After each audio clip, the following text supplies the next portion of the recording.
Hello, good afternoon, and welcome to our alternative coverage of England against Iran for the World Cup. I'm your alternative commentator, Nicholas Jones, and you are listening to the Commentary Hub. And I'm just about to introduce our alternative host, Mike Harneman. Mike, good afternoon.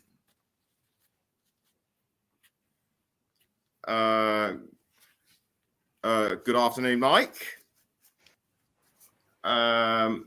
We hope to have him back. There you go. Hey, Okay, so good afternoon, Mike.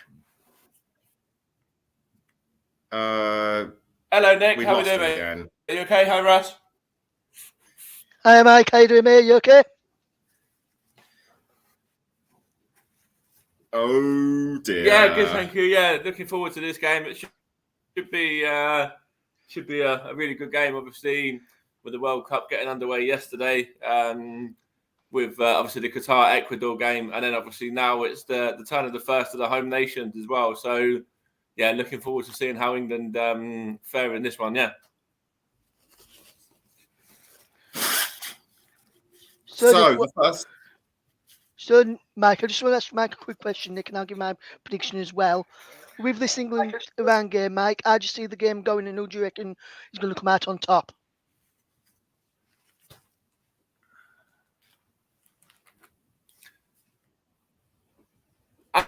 I've really.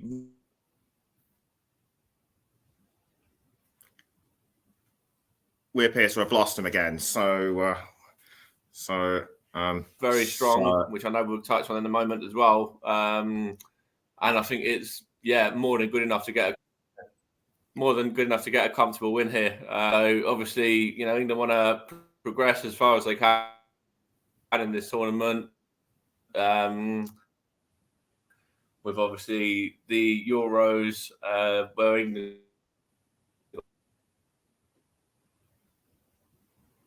got to the final, of course, and lost to Italy.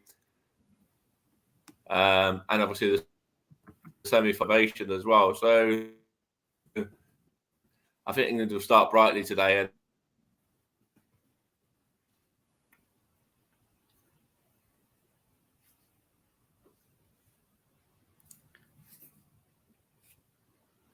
We appear to keep losing him. He keeps cutting in and out. So apologies for him there. We also have Russ Vernon. Russ, what are your predictions for England against Iran? Yes, Nick. For me, Nicholas, I think England are going to go on to win this competition, win this group game today, and I think it's going to be a big, solid win for England. I'm going to say I think England will win 3-0 with England captain Harry Kane to get all 3 goals. That's very ambitious considering the hat trick he scored in the group match in the last World Cup against Panama, which was England's biggest World Cup win to date, 6-1. But a couple of other. But one thing I should also mention is that I'm actually surprised they've included Carl Walker among the substitutes, given that he's still recovering from his injury. What's your take? Yeah, it's a bit surprising that, Nicholas. I think with Gareth Southgate said he probably won't be fit to play this game. Will be back very shortly, so I think they'll just put him on the bench today. Probably not use him, and then see how training goes, building up to the game on Friday against the USA. And I think we've got Mike back now. So, Mike, what do you make of Kyle Walker being on the bench for England and not being fit for this game and not starting? And do you reckon it could be like what I said, with him being there just in case he is needed for Friday's match against USA? Yeah, sorry about that. I just had a few technical glitches there. But yeah, I think you're probably right, Russ, to be fair.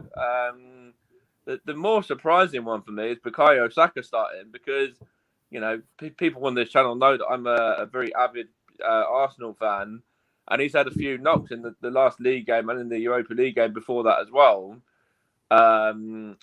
And that's a surprise that he's starting. I know, obviously, he's a real talent and he deserves his spot there and everything like that. I'm not gonna discount that. I'm not gonna argue with that. But from a little bit of a selfish perspective, from an Arsenal fan's perspective, I feel that the fact he's had a few sort of knocks in the last few games, the fact it's Iran and it's not USA or Wales where you might need your bigger players, I think this would have been the perfect time to leave Bukayo out of the starting lineup, and just put him on the bench. And because I don't think we'll need too many of the subs. I think the game will be won with the lineup that's out there to start the game. So that's the more surprising one for me, to be fair, with Bukayo starting the game. Absolutely, Mike. Absolutely. So I'm going to head off now, and I'm going to hand you back over to Mike Onneman and Nicholas Jones, and Nicholas will be the commentator. Michael, continue the build-up as England take on Iran at 1 o'clock UK time in the World Cup. Can England get off to a winning start? And good morning to Paul James, or good afternoon to Paul James, morning where he is, as England take on Iran this lunchtime in the UK. Back over to Mike Onneman and Nicholas Jones to guide us through England against Iran. Thank you, Russ. So we're back now, just with the last sort of 10 minutes or so of build-up before the big kickoff for England. And I just want to ask Nicholas, actually, on that point I just brought in about Bukayo Saka as well. You follow the Premier League closely, and you know that obviously Bukayo's had a few little niggles and a few little knocks lately. So are you surprised to see him start ahead of Phil Foden at all? Yes, very surprised, but not only because of his of his knocks, but also because of his lack of experience at this kind of level. So to not give him that much of a chance. Very surprising indeed, although he did score 3 in 5 of his qualification matches. Yeah, that's a good point. He's obviously in form, and Gareth Southgate wants to pick people that are on form as well, who are, in form for their country as well as their club. It looks like we've got the teams in the tunnel as well now. So how are the two sides lining up? And of course, we'll go through the England lineup in a moment, but who are Iran's threats as well that they've sort of picked today out of their team that they've gone with? They haven't included Azran Musan, I think his name was, in the squad because he's still recovering from a calf injury he sustained back in October. But they have included a forward called Mehdi Taremi. He could be one to look out for. But the most experienced of the players is Ehsan Haji Safi, the captain. He's made just over 120 appearances for the side, but I think the most recognisable name of the lot has to be their manager Carlos Queiroz, who actually missed out on the place for the World Cup with Egypt all the way back in March. But this is his second spell at Iran. He rejoined in September, and it will be his 4th World Cup as manager, having also managed the likes of Portugal and Colombia. True, he did help South Africa qualify for the World Cup in 2002, but he resigned shortly afterwards. Of course, everyone's going to be familiar with him from his time in England as well, with Manchester United being the main one there. Because he had a spell in England too, as an assistant, and on the coaching staff at Manchester United. So yeah, we'll come to you again now with the lineups then. So how do the two sides line up? And if you can start with Iran and then follow it through with England second, that'd be great. Yeah, okay, we'll do. We'll start with the lineup for Iran. In goal, number 1, Ali Bieranvand. Number 2, Sadega Morami. Number 5, Milad Mohammadi. Number 15, Ruzbeh Cheshmi. Number 19, Majid Hosseini. Number 3, the captain, as I've already mentioned, Ehsan Hajasafi. Number 18, Karimi Ali. Number 21, Ahmad Nourali.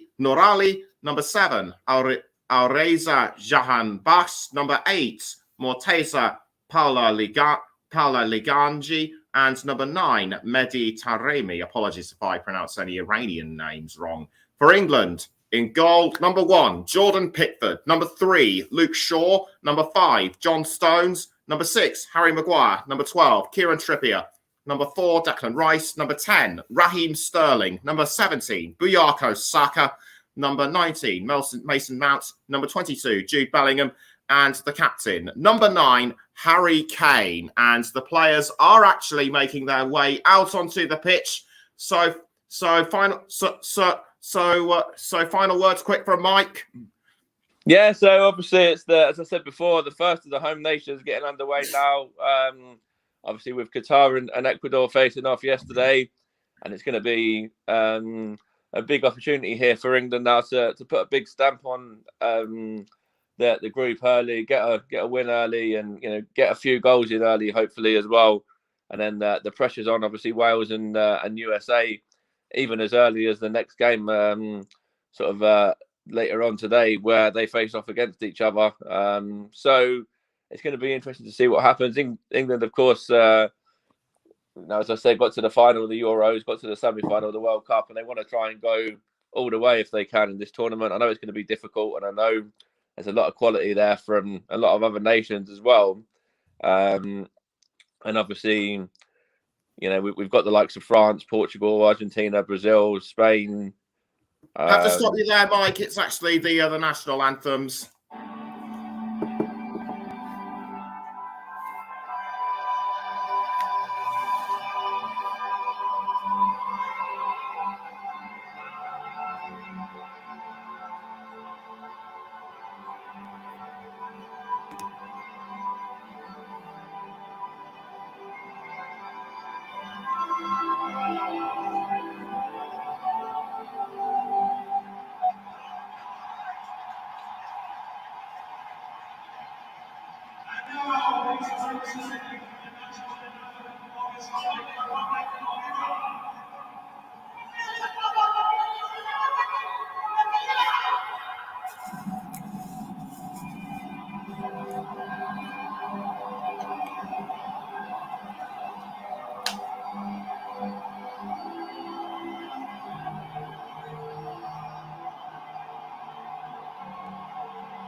That was both national anthems of England and Iran. Sorry if we were a bit late. And before we get the final thoughts from Mike, we can now go through our match officials, starting with the referee Rafael Claus of Brazil and his assistant referees, both from Brazil, Rodrigo Figueiredo and Danilo Manis. The fourth official, Kevin Ortega of Peru. And on VAR, Leodan Gonzalez of Uruguay, and assistant VAR, Julio Bascunan of Chile. England are in a 4-3-2-1 lineup as opposed to a 4-5-1, which I got earlier, with Pickford in goal, then Shaw, Stones, and Maguire in defence, along with Trippier, Rice and Bellingham in midfield. Then the forward three of Sterling, Mount, and Saka. Harry Kane is the lone striker, and what's also just we'll almost go through the and as I've mentioned, there are the match officials. So Harry Kane now shaking the hands of the match officials, and I've also been informed that England will take the knee against in the stand against racism before kickoff. And on VAR, as I mentioned, Leodan Gonzalez with his assistant VAR, Julio Bascunan of Chile. Haji Safi now meeting Harry Kane just before the game is to kick off. Both are wearing different coloured armbands, and Harry Kane wearing the No to Racism armband and Hafsashi armband in customary blue. And Iran are in a 4-3-3 formation with Björn Band in goal, then Mohammadi, Hosseini, Cheshmi and Mohrami, the back four. In midfield, Karimi and Nurhali are flanking Mustafi. Then Puraganji, Taremi, and Jahan Baksh, the three forwards. Saman Godos of Brentford is among the substitutes. Whether he'll be able to come out in the front. And Jahan Baksh is a former player at Brighton and Hove Albion.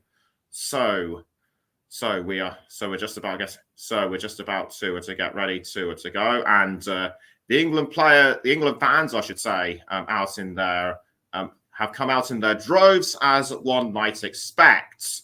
Gareth Southgate, he's come under a lot of stick recently following his team's poor performances in the Nations League. So before we get on with the commentary, can we have the final thoughts of Mike on Gareth Southgate? Let's make it a quick one, please. Yeah, I think he's done a really good job. We'll see what happens with this tournament, but no, I think he's done a really good job. Been very impressed by him, to be fair. Okay, England taking the knee before kickoff. So we'll hear more from Mike at half time. It'll be Iran to kick us off. And away we go for the opening Group B match, I should say, between England and Iran. And straight away, England straight into it with Stones on the ball now for England. I think he was passing up to Luke Shaw. Now he's passed back to, I think that was Kieran Trippier. Now it's back with Stones. Stones to, I think that was Jude Bellingham. Yes, it was Bellingham. Now it's back with Stones. Declan Rice now for England scored in the penalty shootout against Italy in the Euros last year, which they missed out on, of course. Now the ball is back with Stones. Stones trying to direct someone to pass it to, but he's managed to pass it up the field to I think that might have been Harry Maguire there. Yes, Harry Maguire, another player who stood out in the World Cup 4 years ago. Now it's back with Kieran Trippier, who was almost tripped up by one of the Iranian midfielders. Back with Stones now. Stones to Maguire. Harry Maguire passing up the field. So I think that's Kane, but he passes back down the wing to Rice. Now it's back with Stones in the centre half. Stones passes the ball back to, I think that was Declan Rice. Now it's back to, now this time it's Jude Bellingham. Bellingham to Trippier. Now he's fouled Bukayo Saka. Back to Bellingham. Now it's with Kieran Trippier. Bellingham again. Sako back now towards John Stones. England just don't seem to want to let the ball go at this moment in time. But we're still with John Stones. Stones to Jude Bellingham. Bellingham crossing up the field to Kieran Trippier. Kieran Trippier crossing the ball forward, almost picked up by Sako, I should say, but it was. I think it might have been deflected away. So, but either way, bad luck for England to miss out so early in the game. And after 2 minutes, it's still England 0, Iran 0, and a corner straight away given to England. I didn't think they'd be able to get an opportunity like this early, and it'll be Kieran Trippier to take the corner for the Three Lions. Karimi standing behind Stones to ensure that it doesn't go in, and Trippier takes a few paces back. He raises his arm, kicks the ball in towards the goal area, and a foul. Just outside the 6-yard box. Harry Maguire was involved. Whether he instigated the foul or not, I don't know. I don't know at this moment in time. Oh yes, I think Maguire was at fault. That was an incident with Cheshmi, but nothing given at this. But nothing given at this stage. The referee, Rafael Klaus, just wanting to make sure that nothing goes wrong this early on. But was another player involved? It looked like it might have been Luke Shaw, and Gareth Southgate is also upset about this, as he would be. And is a penalty going to be given? I'm not so sure. I'm not so sure that the referee has decided it will be. Maguire clearly thinks it's a penalty, but it'll be just a goal kick to the Iran goalkeeper Ali Bieranvand, and Bieranvand kicks the ball out towards the players, but it was intercepted by England. And after just over 4 minutes, it still remains England 0, Iran 0. And I've actually just been confirmed that John Stones was involved. And but anyway, England have been awarded a throw-in. So throw-in to England, and the ball is now back with Kieran Trippier, but he passes the ball up the field, I should say, to Maguire. Now it's with Luke Shaw. Luke Shaw towards Declan Rice. Rice to Stones now. And it's John Stones. He passes to Bukayo Saka. Saka passing back to Stones, although he had Mohammadi for company. Now it's back with Kieran Maguire. Maguire passing to, I think that was Raheem Sterling, I beg your pardon. It was indeed Raheem Sterling. I thought it was Saka. Now it's back with John Stones towards Bellingham this time. Now back to Maguire. Maguire passing now to what appears to be Luke Shaw. Now it's back with Sterling this time. Sterling to Saka, back to back to Declan Rice. Now it's Jude Bellingham. Bellingham trying to cross to, I think that might have been Luke Shaw. Anyway, across towards Bukayo Saka, but headed away by Iran. And Iran just not willing to concede right now. But the ball is now found John Stones again. This time it's with Kieran Trippier, and bungled cross by Trippier, which was intercepted by Iran. It's now with Hosseini for the ball, although Saka's trying to take it off him. Fails to do so. And Majid Hosseini has managed to send the ball over the touchline, and a throw-in to England to be taken by Trippier. Trippier needs to get this throw-in right. He goes far backwards down the field. A bit of a surprise. Stones to Shaw. Now it's with Raheem Sterling. Back towards Shaw. Harry Maguire to John Stones. And Stones now passing to Saka. Saka under pressure from a couple of Iranian players, but he managed to hold on. And the referee has noted something. I think he's spotted a foul in this one. We'll just have a look. It was I think it was Taremi on Bukayo Saka. A free kick has been given to England. And it will be Trippier once again to take the free kick. Goes for a long-range pass. Bit of a surprise, and a cross forward by Kane! But missed by Harry Maguire. That is so close. You'd have thought England would have scored by now, but not to be that time. And Majid Hosseini appears to have gone down. So this was the cross by Kane, and it was a collision with his own goalkeeper between that caused Hosseini to go down. Rice tried to get to the ball, and Hosseini was right behind him. Hosseini had nowhere to go, and he just ran into him. Whether that will be a double injury casualty remains to be seen at this moment in time. But both of them clearly in pain, and I actually stand corrected. Hosseini is actually back up on his feet, but the same cannot be said for Ali Bieranvand, I'm afraid. And Carlos Carlos Queiroz understandably unhappy at the situation. The Iran physios coming over to take a look at him, and I think they're mopping up his nut, and I think they're mopping up his nose. That looks. I think Bieran Vance might have sustained some kind of nosebleed, and if he has, that will be a real blow to Iran. We'll let you know if they're going to bring on a substitute goalkeeper, but he appears to have gotten back up. This was the cross by Kane.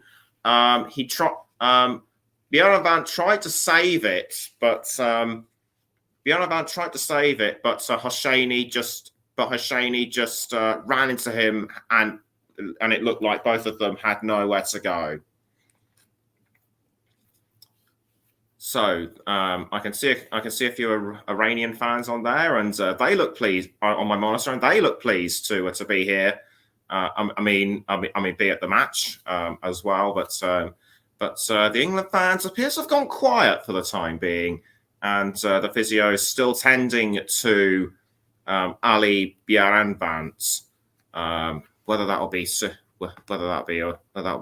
than that. And Iran actually have 4 keepers in the squad rather than the 3 that most nations have gone with. So whether that'll play to their advantage or not, I'm not really too sure. But I have a feeling that we are going to see an extended period going into half time.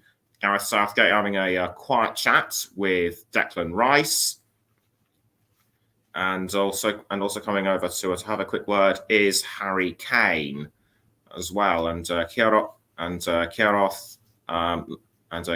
understandably concerned, and I think he's beckoning one of his players over. That looks like one of the reserve goalkeepers warming himself up as he gets ready to come on onto the field of play. We'll confirm who it is when he comes on. But either way, he will very likely take the place of Bieran Vance. And our thoughts from everyone at the commentary hub are with him right now. We wish him all the best. And the injury does look to be very serious. It might have even been a severe blow to the head rather than just a nosebleed, or it could even be worse, a broken nose. And a couple of the defenders coming over to have a look at him. England fans, young and old, enjoying being here. Start them young, why not? Indeed, and the physios still tending to Bieran Vance. And whilst there's a quick lull in play, they're just about time to plug our other upcoming matches this evening. Join Russ for Senegal against the Netherlands at 4:00, and Matt Cairns will be on commentary for Wales against the United States, and finally Bieran Vance has been lifted back up onto his feet. They were checking that it wasn't concussion, according to what I've just received. Haji Safi, the captain, understandably concerned for his colleague, and plugs on it looked to be for Ali Bieran Vance, that looked to be a very severe nosebleed. We'll get the thoughts from Mike at half time. So currently, after 13 minutes, it's still England 0, Iran 0. And the physio is having a bit of a further chat, as is the referee. So they're still talking to Ali Bieran Vance, and Haji Safi offering some words of consolation. So it looks as if he will. So it looks as if he will be. So it looks as if he will. So it looks as if he will play on.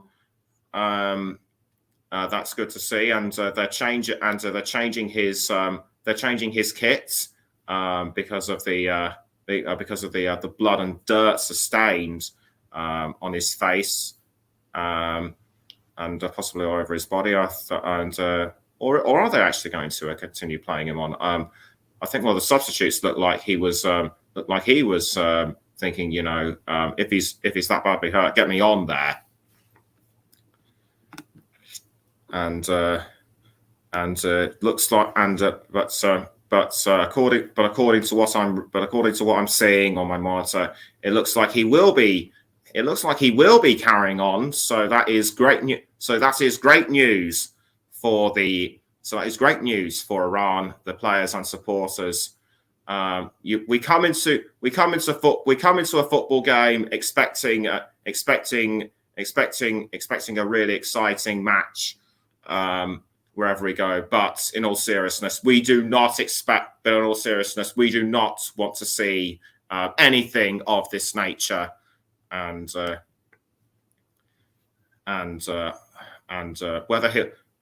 some people will be saying that he is a trooper to carry on, but I, for one, and indeed a couple of my other colleagues may think the same way, that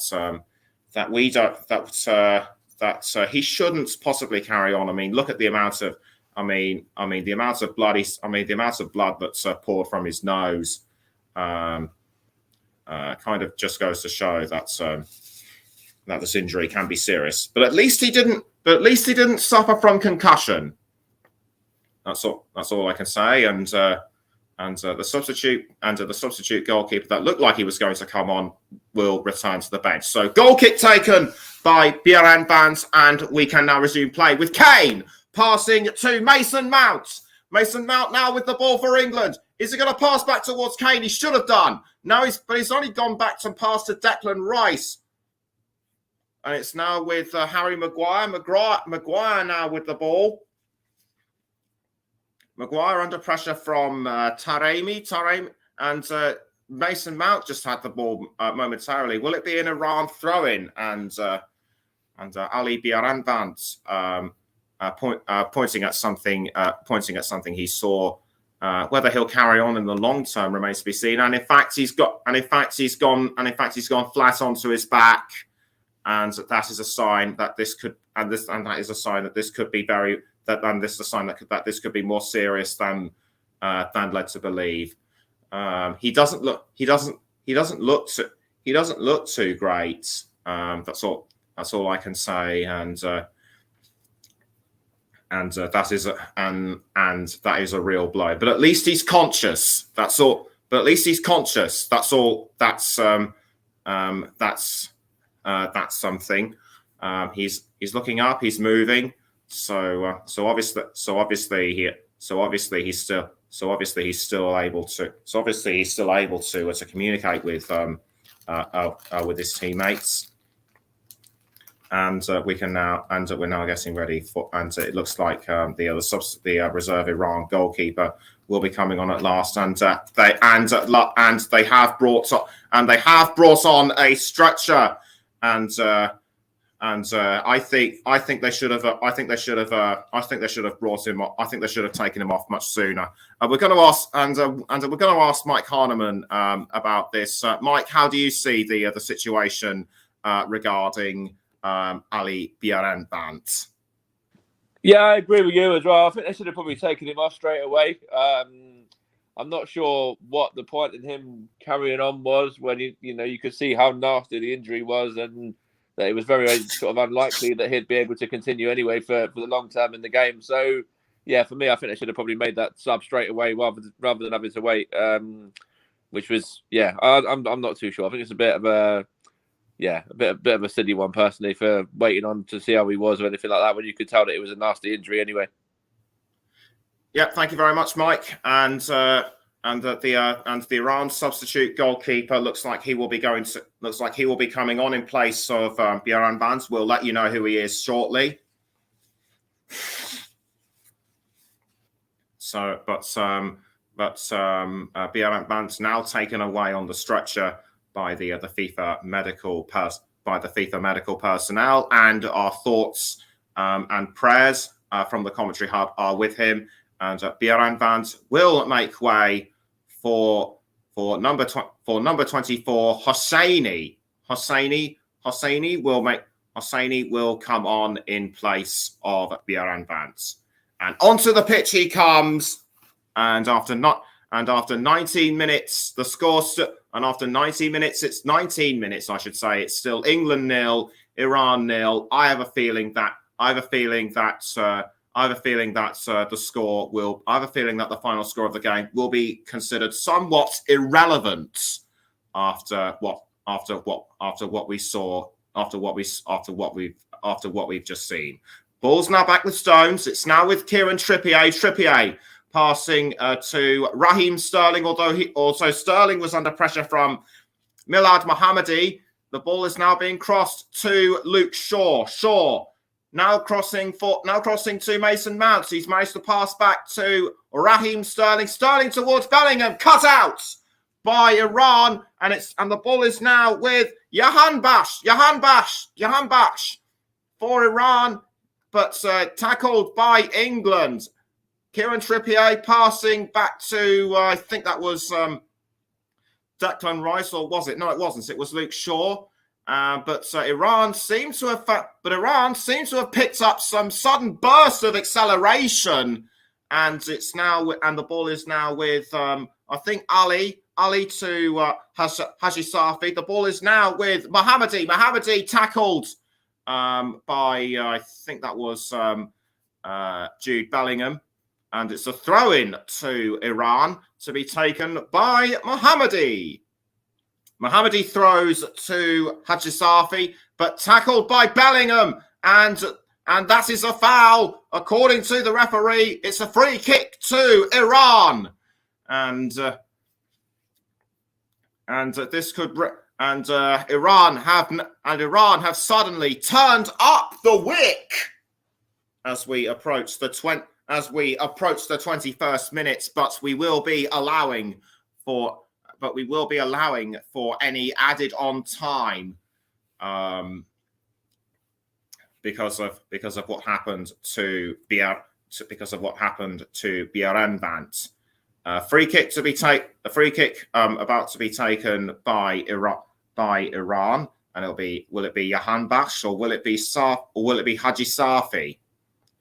And it's gone to Jahan Bash, and the ball is now being picked up by Nourallahi crossing to, I think that might have been Ali, but the ball's tackled by Saka for England, and he gets into a collision with I think that was Pura Liganji. Yes, indeed, it was Pura Liganji. So a throw-in has been given straight away to England. Kieran Trippier towards Declan Rice. Now it's with Harry Maguire. Maguire passing to I think Luke Shaw. Now it's Raheem Sterling back towards Shaw. Luke Shaw passing to Harry Maguire. Now he's gone back to John Stones. Stones now with the ball, passing back to Maguire. Maguire's back to Luke Shaw, and a cross by Shaw towards Mason Mount, but cut out by Pura Liganji, and a foul on an England player, and Ahmad Nourallahi was involved. I think he mouthed off at the referee there, and Rafael Klaus wasn't having any of it. So I think that was an elbow to the face of an England player who I could not see. And England have regained control of the ball. Sterling towards Luke Shaw. Can Luke Shaw cross towards Bellingham? Cut out by Majid Hosseini. And the ball has gone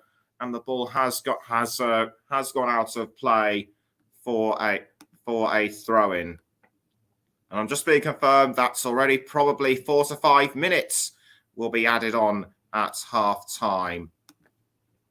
And it will be an Iran throw-in to be taken by Sadega Moharami. Moharami throws the ball, but it's been picked up by Harry Maguire for England. He manages to pass downwards to Jordan Pickford, a wise move. Back now towards Stones, although Haji Safi was bearing down on them, and an England player has been tripped up again. It's Sterling, and the referee has called a halt to proceedings. Offside given, but whether it was offside or not, and a cross forward now back towards England. It's Declan Rice with the ball. Back now towards Luke Shaw. Now it's with Declan Rice, and yes, again another foul. But a yellow card has been given to Ali Reza Jahanbakhsh just when he started to make the game so exciting. He only goes and commits a foul on Luke Shaw. That was that looked deliberate in my view. But what are your thoughts? Let me know in the comments, please, as England get the game restarted. Kieran Trippier now with the ball, and a trip up this time by Karimi Ali. They're starting by Karimi Ali. They're starting to become unnecessarily aggressive. Iran, and a free kick has been given to England. I did not see the England player who went down. It could well have been Mason Mount, but it'll be Trippier to take the free kick, and a free kick he does.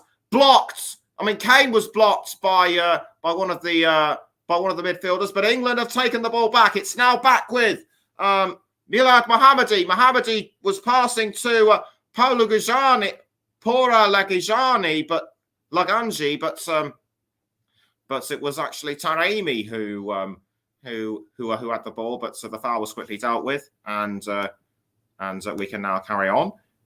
England have 73% possession of the ball, 14 to 13% possession, I should say, for Iran, and that late foul on Luke Shaw should have definitely considered a booking, and it's now with Trippier passing to Bukayo Saka, but he's tripped up an Iranian player. I couldn't see who it was on my monitor, and I can now confirm it is Karimi Ali. Karimi Ali was one of the Iranian players, I should say, to look out for. I think that was an initial try on the toes, but Saka just knocked him on the knee, and that just sends him flying. I don't think he intended to do that. Ali now back onto his feet. So the game will now resume, and it was Pora Legijani, but England have taken the ball back through Kane. Now it's back with, I think that was Luke Shaw. Now it's Bukayo Saka. Saka crossing, I think that was goal bound, easily picked up by the reserve goalkeeper Hosseini. And had the ball gone in, it would have been Bukayo Saka's first England goal. I mean, first World Cup goal, I should say. As I mentioned earlier, he did score 3 in their World Cup qualifying campaign. But back now with Iran, and it looks like it'll be Jahanbakhsh with the ball. But England are quick to defend that one, and easily dealt with by Pickford. Cross down the wing towards Kieran Trippier. Trippier to Bukayo Saka, who's been fouled again. And this time it was by Karimi Ali, and or was it? No, it wasn't. It was Majid Hosseini. Hosseini just caught him on the foot, and down he went. And once again, it'll be a free kick to England, and I'm just hearing that a number of England and Iranian fans are stuck outside of the Khalifa International Stadium, which is where the game is being played. An issue with the FIFA ticketing app. Yet again, something to add to FIFA's trials and tribulations. We'll get more of that at half time. Stones to Harry Maguire. Now back towards Stones. After 28 and a half minutes, it's still England 0, Iran 0. And you're listening to the Commentary Hub. And the ball is now back with John Stones after being passed back to Jordan Pickford. It's now Luke Shaw. Luke Shaw now with the ball. Manages to pass to Declan Rice. Now back towards Stones. Stones, long-range pass to Trippier. Trippier passing now to Bukayo Saka. Saka's really stood out for me so far. It's Trippier back towards Saka. Now back to Trippier. Trippier finding Raheem Sterling. He's crossed back to Bukayo Saka. Now it's with, I think that was Mason Mount. Indeed, it was Mason Mount, and it just scraped the side net. England got really close to opening the game some 20 minutes ago, and they almost did it this time. Saka, beautiful cross to Mason Mount, but Mount was just in the wrong place at the wrong time. And it's a goal kick to Iran. Hosseini to take the goal kick, and he clears the ball out of goal, but it was just picked up by England, and out it goes for a throw, and it'll be Sadega Moharami to take the throw, which he does. Pushed back to Moharami, and England are quick to take the ball back. Kieran Trippier with the ball, I should say. Now back towards, I think that was Jude Bellingham. Bellingham appears to have gotten tangled up with Taremi, but either way, it's given the ball to England, and that was a good tactical move by Bellingham. It's Mason Mount now with the ball. Mount crossing to Kieran Trippier and almost headed in by Harry Kane, but the Iranian defenders were quick to put a stop to that one. Trippier back now with the ball, and it's now with Raheem Sterling. Sterling under pressure from Ali, and Ali was able to deflect the ball out. And Rafael Klaus is just not making it easy for anyone, and you could say he's not making it easy for himself. And this was what happened between Sterling and Ali. And it's given a corner to England, and Trippier to take the corner. He couldn't convert the corner to a goal the last time he tried. Can he do so this time? Hosseini trying to get everyone into position. Trippier gets ready to kick the ball in towards the goal area. Meantime, Pora Laganji having a word with the referee, which is putting it mildly. Trippier raises his hand, kicks the ball in towards the goal area, clipped away, almost sent in by Harry Maguire. And what do England have to do to score at the Khalifa International Stadium against Iran? And the ball has now been picked up by Mohammadi of Iran, but he was tackled by England. Saka towards Bellingham, but Bellingham just misses the ball. And just taking a look at that corner again, it very nearly paid off. And whilst Maguire just smacked it against the post, I think you also have to say it was unlucky for John Stones not to get to the ball, because he was very close to it. Had he been a few inches closer, he could well have headed it in. Throw into Iran as we approach the 33rd minute. It's still England 0, Iran 0. And Milad Mohammadi gets ready to throw, which he does to, I think that might have been Ali, but almost tackled by Trippier for England. Now back towards, I think that was Ehsan Haji Safi of Iran. Their recent record. They've won 2 out of 4 recent friendlies, but that matters little to them right now, as it's Luke Shaw for England passing to Raheem Sterling. Now it's with Declan Rice. Rice passes down the wing to Kieran Trippier. Trippier now looking for Bukayo Saka, but easily picked up by Iran. Now it's with Jude Bellingham. Bellingham looking to find someone to pass it to. Passes to Kieran Trippier. Now it's back with John Stones and Harry Maguire. Good tactical move by England, and he's passed now to Luke Shaw. Shaw passing back to Harry Maguire. Now it's back with John Stones.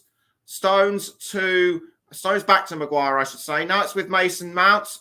Bukayo, Raheem Sterling. Hey, almost headed by Jude Bellingham. And in fact, it is! It's a goal for England! Bellingham has scored the opening for England. He's mobbed by his teammates.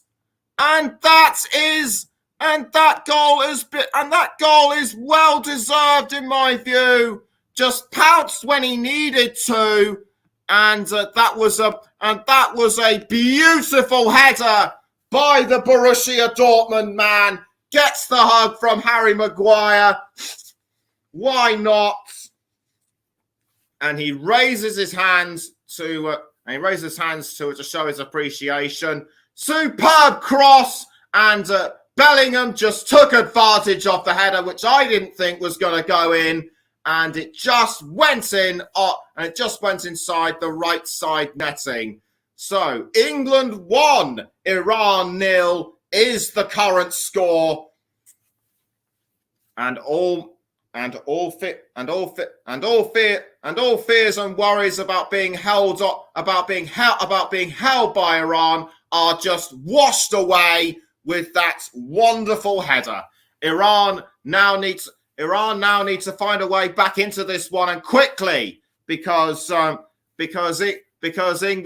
once England go on a roll against less fancy teams, they are unstoppable.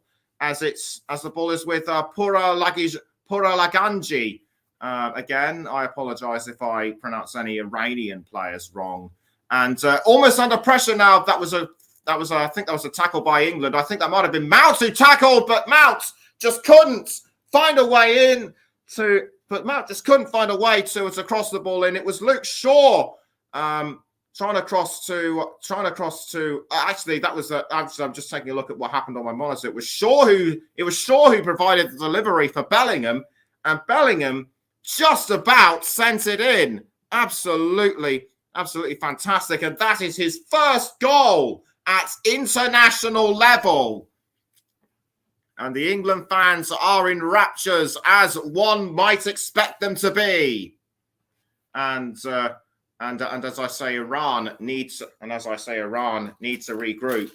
But they're trying to it. They're trying to find a way back into it. Hosseini kicks the ball out of goal, and as for Bellingham, he can be very proud of himself for what he's done. It's a throw into England to be taken by Luke Shaw. Shaw throws to, I think that's John Stones.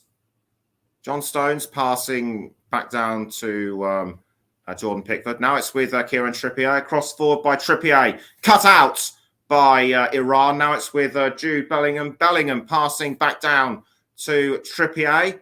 And Trippier now finding Harry Maguire. A cross forward by Maguire. Almost tackled, I should say, by Cheshmi of Iran. And Cheshmi shouting at the referee for something which I did not see. But either way, it's given a free kick to England. And it'll be Maguire to take the free kick for England, for England. And the total receptions between midfield and defensive lines, both Sterling, Mount, and Saka, all three of them have had 7. So this goes to show that England are now starting to build up a head of steam as they look for their second goal. Bellingham with the ball now. He's passed to Raheem Sterling, and Bellingham trying to get onto the ball, but he gets into an incident with Milad Mohammadi, I think I think they had their contact just after they went over the line, but it's given the throw into Iran, and it'll be Mohammadi to take the throw, and we're on as we count down towards half time. It's still England 1, Iran 0. Mohammadi throws to Taremi with the ball back to Mohammadi, and Mohammadi crossing forward to, I think that was Johan Batch, but Pickford was able to clear the ball out for England. Trippier crossing to Harry Kane. We haven't seen much of him throughout this first half. Something I should also point out is that he's the current second highest scoring England player, just 2 behind Wayne Rooney. He could break this record. He could break the record during this tournament, but England just about saving a possible Iran attack. Great defensive work between Shaw and Maguire. And the ball was almost picked up by Raheem Sterling. It's now with Mason Mount. Mason Mount crossing down the wing to Kieran Trippier. Trippier now was aiming for a Bukayo Saka, but Saka was easily halted by Majid Hosseini, and Bukayo Saka can't believe he missed the ball. But was that an incident with? But did he pull on Hosseini's shirt? I don't think he did. So we're now 4 minutes away from half time, and it will be Hosseini to kick the ball out of goal for Iran, which he does. He clears the ball away, but the ball's been picked up by England, and it's now with Bukayo Saka. Saka just about passes to Stones. And it's Stones to Maguire. John Stones, he's been really good in defense today, as has Maguire and Shaw. It's now back with Maguire. Maguire passing to Jordan Pickford, and Pickford now passing back towards Jude Bellingham. Now it's with Maguire. Maguire now finds. I think that's Luke Shaw. Shaw passing to the captain Harry Kane. Kane passes back to Mason Mount. Mason Mount now finding Luke Shaw. Now it's back with Jude Bellingham. John Stones once again. Stones towards Kieran Trippier. Now back towards Stones. Stones weaves his way through the Iranian midfielders. Now passes back to Shaw. Now it's with Raheem Sterling. Now it's gone back to John Stones. Stones to Kieran Trippier. Now back towards Stones. And Stones crossing the ball to what appears to Luke Shaw, but cut out really well by Morami. Morami did really well to defend, and Iran have defended again. That would have been an attack by Mason Mount, but it only just deflected the ball out for a corner, and that will be taken by Luke Shaw. He's really been in the thick of it throughout this tournament, throughout this game so far. Has the Manchester United defender, and will this be and will England take advantage of this next corner to send the ball in? And Shaw kicks the ball in towards the goal area, headed by Mason Mount, and that's the second by Jude Bellingham. England have doubled their lead. Amazing performance by Jude Bellingham. He has come on a long way ever since he was a 16-year-old at Birmingham City, and the referee not pleased with the Iranian players. They're arguing about whether it should have been in or not. But so the England contingent just don't seem to care right now. This was what happened, and it was actually, and I do apologise. It was Bukayo Saka who scored that one. It was Saka. I just assumed that it was. I just assumed it was somebody else, but it was Bukayo Saka. And either way, England are 2-0 up. And Saka, who impressed in the qualifiers, has only made it 2-0 for England. And Gareth Southgate, isn't he? And Gareth Southgate, is he happy or what? And Saka, there was a superb header by Harry Maguire, and Saka just fired it in at the right time. And we're now into the penultimate minutes of normal time. Half time should be some 4 or 5 minutes away. Iran get ready to restart the match. And England have just been well and truly on the back foot. Or should I say Iran have been on well and truly the back foot. And it'll be Ali with the ball for Iran. Now he's passed to Milad Mohammadi. Mohammadi clipped it towards somebody, but it was intercepted by Rice. Now it's with Karimi Ali. Now picked up by Luke Shaw. Luke Shaw passing to John Stones. Stones. Now it's with Kieran Trippier. Trippier finding John Stones. Stones has to hold off the Iranian defenders, and he did just that by passing to Pickford. But England have done really well to hold off this attack again by Iran. Now it's Harry Kane with the ball. Kane crossing to Raheem Sterling, and it's 3! What a finish by Raheem Sterling! He did what he needed to do, and that has well and truly put England in charge. David Beckham knows what it's like to score goals like this. He's watching from the stands, showing his appreciation. And I'm just getting confirmation that we could have, and I'm just hearing that we could well have 14 minutes added on. We shall wait and see. Harry Kane put in the cross superbly, and Raheem Sterling just finished it off. Superb by Raheem Sterling. That is all I can say. That goal just completely caught me up. It just completely caught Iran unawares. And Gareth Southgate, he'll be buying his team all the drinks, I am sure, after the match.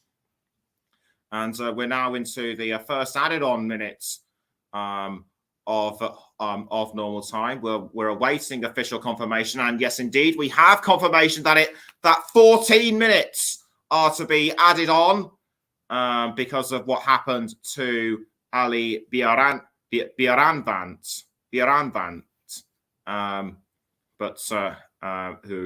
Who will have likely been taken to hospital. And Raheem Sterling, that is his 20th goal for England, and amazingly his first at the World Cup. And what a time to do it for the Manchester City forward. And it will be a free kick to England, quickly taken by Harry Maguire. And England will surely want to use those 14 minutes to get themselves in front. We've just gone over the second minute of the 14 added on, and England have well and truly built up a head of steam. Let's just see if they can keep themselves on track for victory. And the ball is now with, I think, Bukayo Saka. Yes, indeed it was. He received a pass from Bellingham, but almost tackled by Mohammadi. And Mohammadi runs into the back of Kieran Trippier. And that looked pretty nasty, didn't? And that looked pretty nasty. It was actually, and I'm actually getting confirmation that he's a Chelsea forward. Is Raheem Sterling. And it'll be Trippier to take the corner. It'll be Trippier to take the corner for England. Corner kick about to be taken by Trippier. He kicks the ball in towards the goal area, but and it was almost picked up by Harry Maguire, but defended really well by Iran. Back now with Bellingham towards Kieran Trippier. Buyako Saka, or should that be Raheem Sterling? But Sterling crossing to Buyako Saka. Saka almost had a chance, but just couldn't turn round in time. And it's now with Trippier. Trippier to Stones. Stones passing up the field to Mason Mount. And Mason Mount now passing to Harry Kane. Kane passing back to Declan Rice. Rice now finding John Stones. Stones passing to Sterling. Now it's back with Saka. Sterling, I should say. Back now towards John Stones. Now it's Harry Maguire. And Maguire crossing to... So I think that was Luke Shaw. Now it's gone back down to Mason Mount. Mount passing to Stones, and Stones now finding Buyako Saka. Saka almost tackled from behind. That looked like a rather messy foul in my view. I'm surprised play was still allowed to carry on. Bellingham now with the ball to Harry Maguire. And now Maguire passes the ball to Luke Shaw, and it's been back to Raheem Sterling. Although play still able to resume. I thought it actually stopped, but the ball is now with Kieran Trippier. And 14 minutes, I have to say, I wasn't expecting anything like that. You'd have and 14 minutes of added on time or injury time or something that isn't uncommon. In Leagues 1 and 2 matches, by the way. Just thought I had to put that out there. And Trippier now with the ball for England, cut out by Iran. And we're now just over 5 minutes into the additional period of first half injury time. It's still England 3, Iran 0, and you're listening to the Commentary Hub with me, Nicholas Jones, and we're also on the Commentary Hub too. JB Sports, Storm FM, and also on our Twitch channel. So hello to everyone listening on Twitch as well.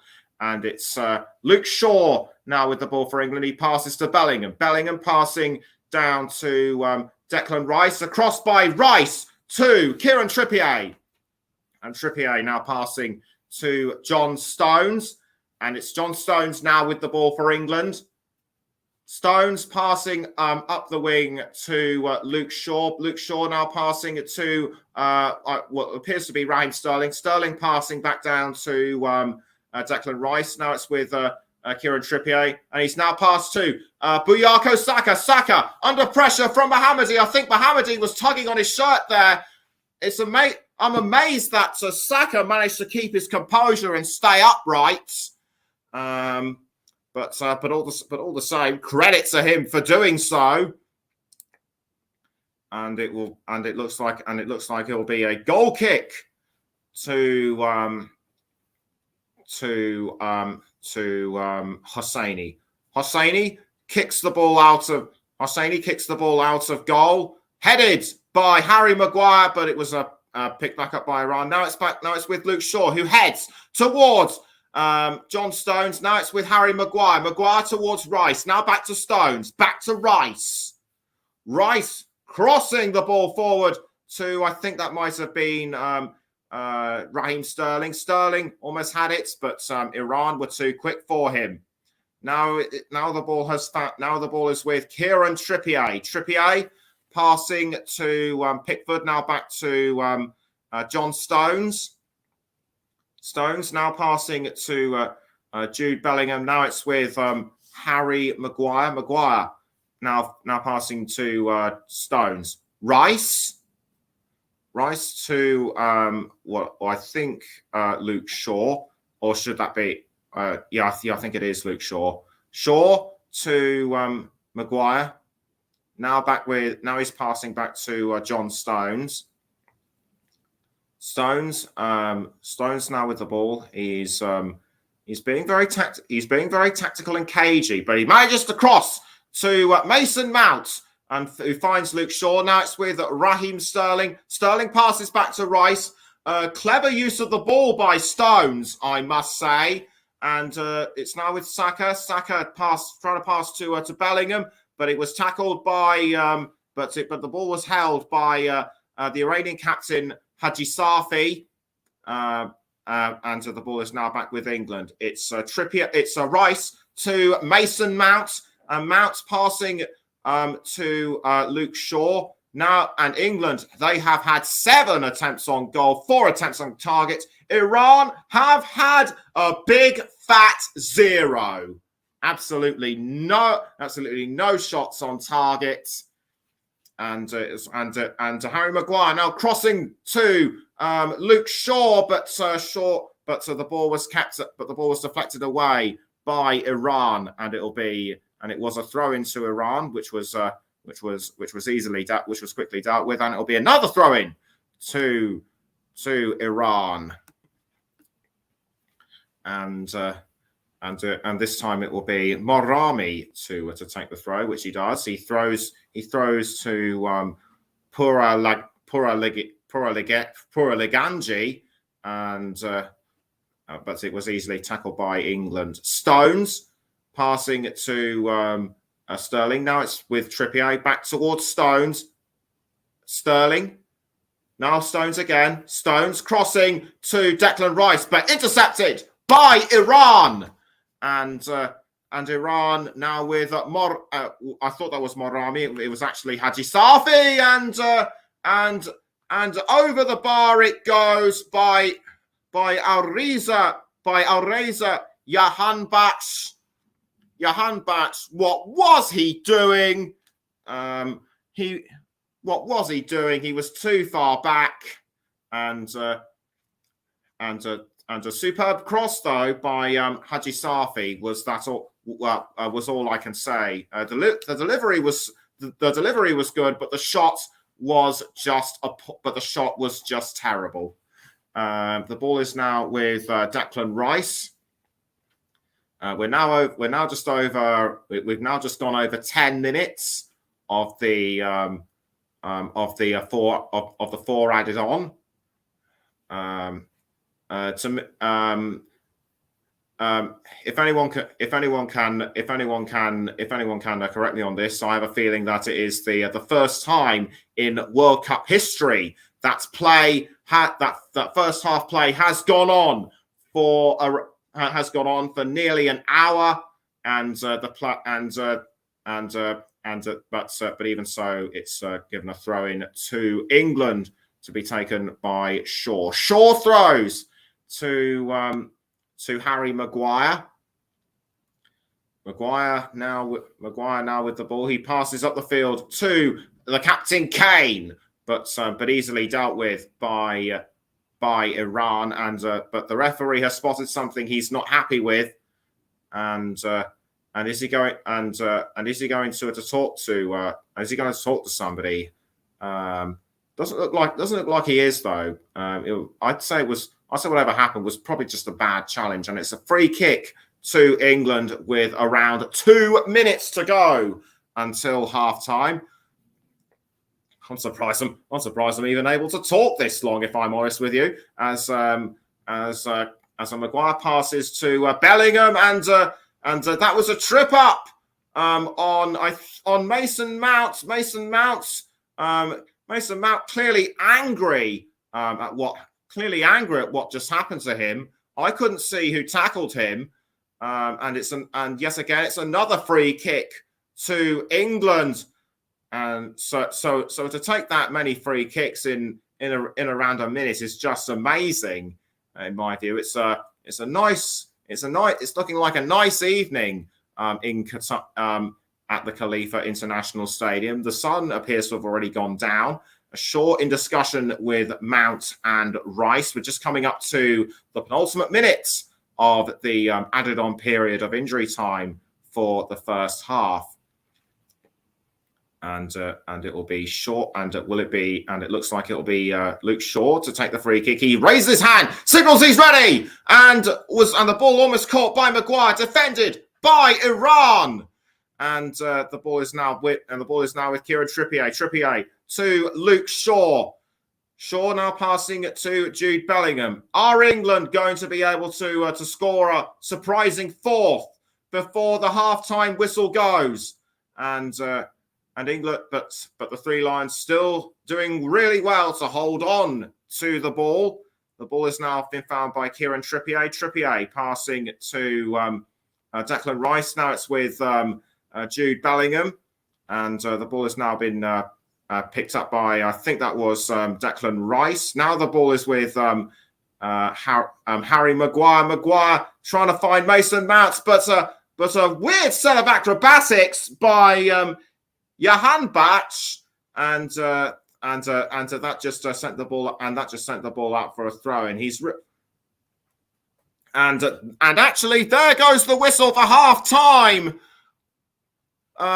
You have to say, whilst it might be kind of marred by the injury to Ali Biaranbant, England were just able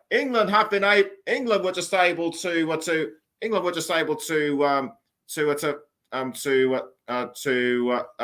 get themselves up to speed and just keep powering on towards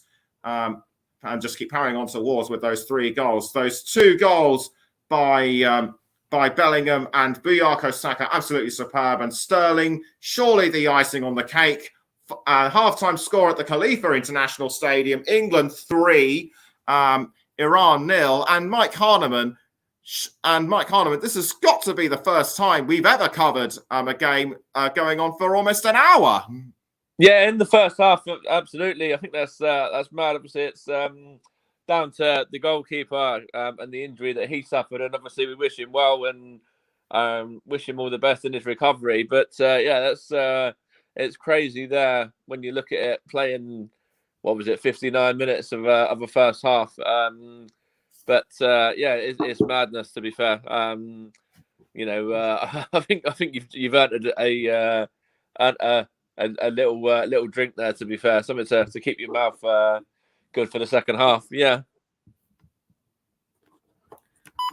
Yes, certainly. I'm going to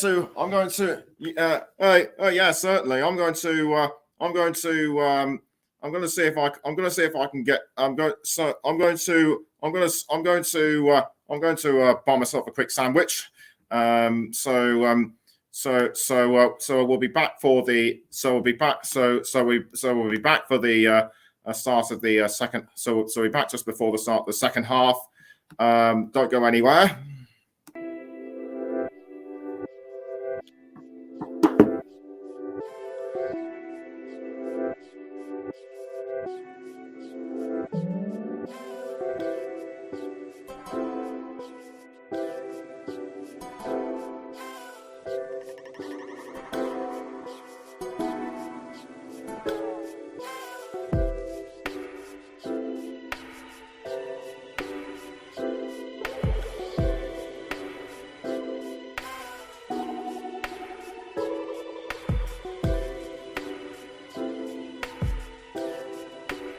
So I'm just going to do a little bit of an analysis here on that first half as well for listeners.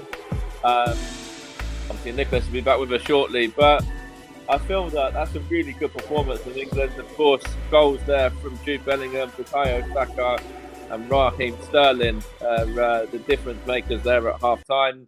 And it's fully deserved on England's part as well. Obviously, there was a chance for Harry Maguire when he hit the woodwork as well with a header.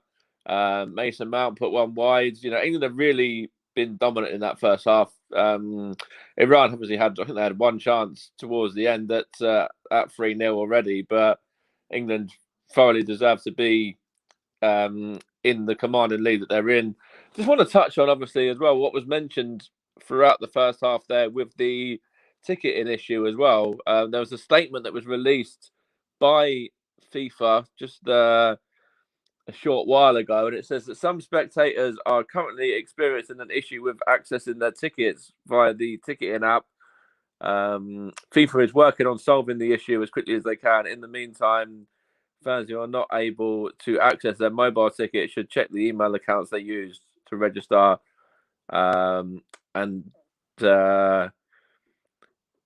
find out whether it was on the email as well, but they could actually get on via the email there as well, and what further instructions there were as well. So it did take a little while for some of the fans to get in. It looked like it was filling up towards the end of that first half, and hopefully they would have seen all of the England goals there. But as Nicola said, there's another issue there with this World Cup, and it just seems to be that there's more and more issues coming out. So, we want to be focusing on the football and what's going on the pitch rather than anything that's going on off the pitch. And obviously, especially with a performance like this from England so far, a really strong, dominant performance. Goals, as I said, from a couple of players there from London teams in particular, Bukayo Saka at Arsenal, and obviously Raheem Sterling now at Chelsea.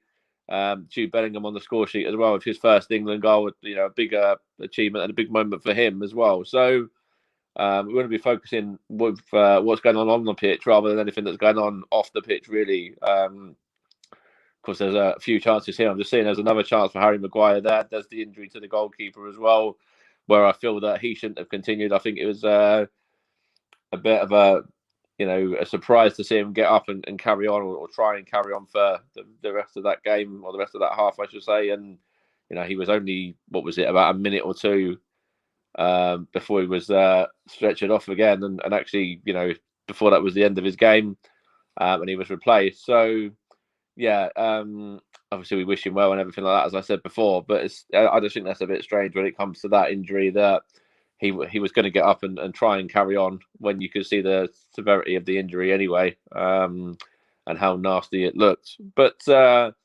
England's dominant in that first half. Harry Kane has not really had a sniff in front of goal for him, but he doesn't need to when you've got players like Bukayo Saka, Jude Bellingham, and Raheem Sterling on the score sheet anyway.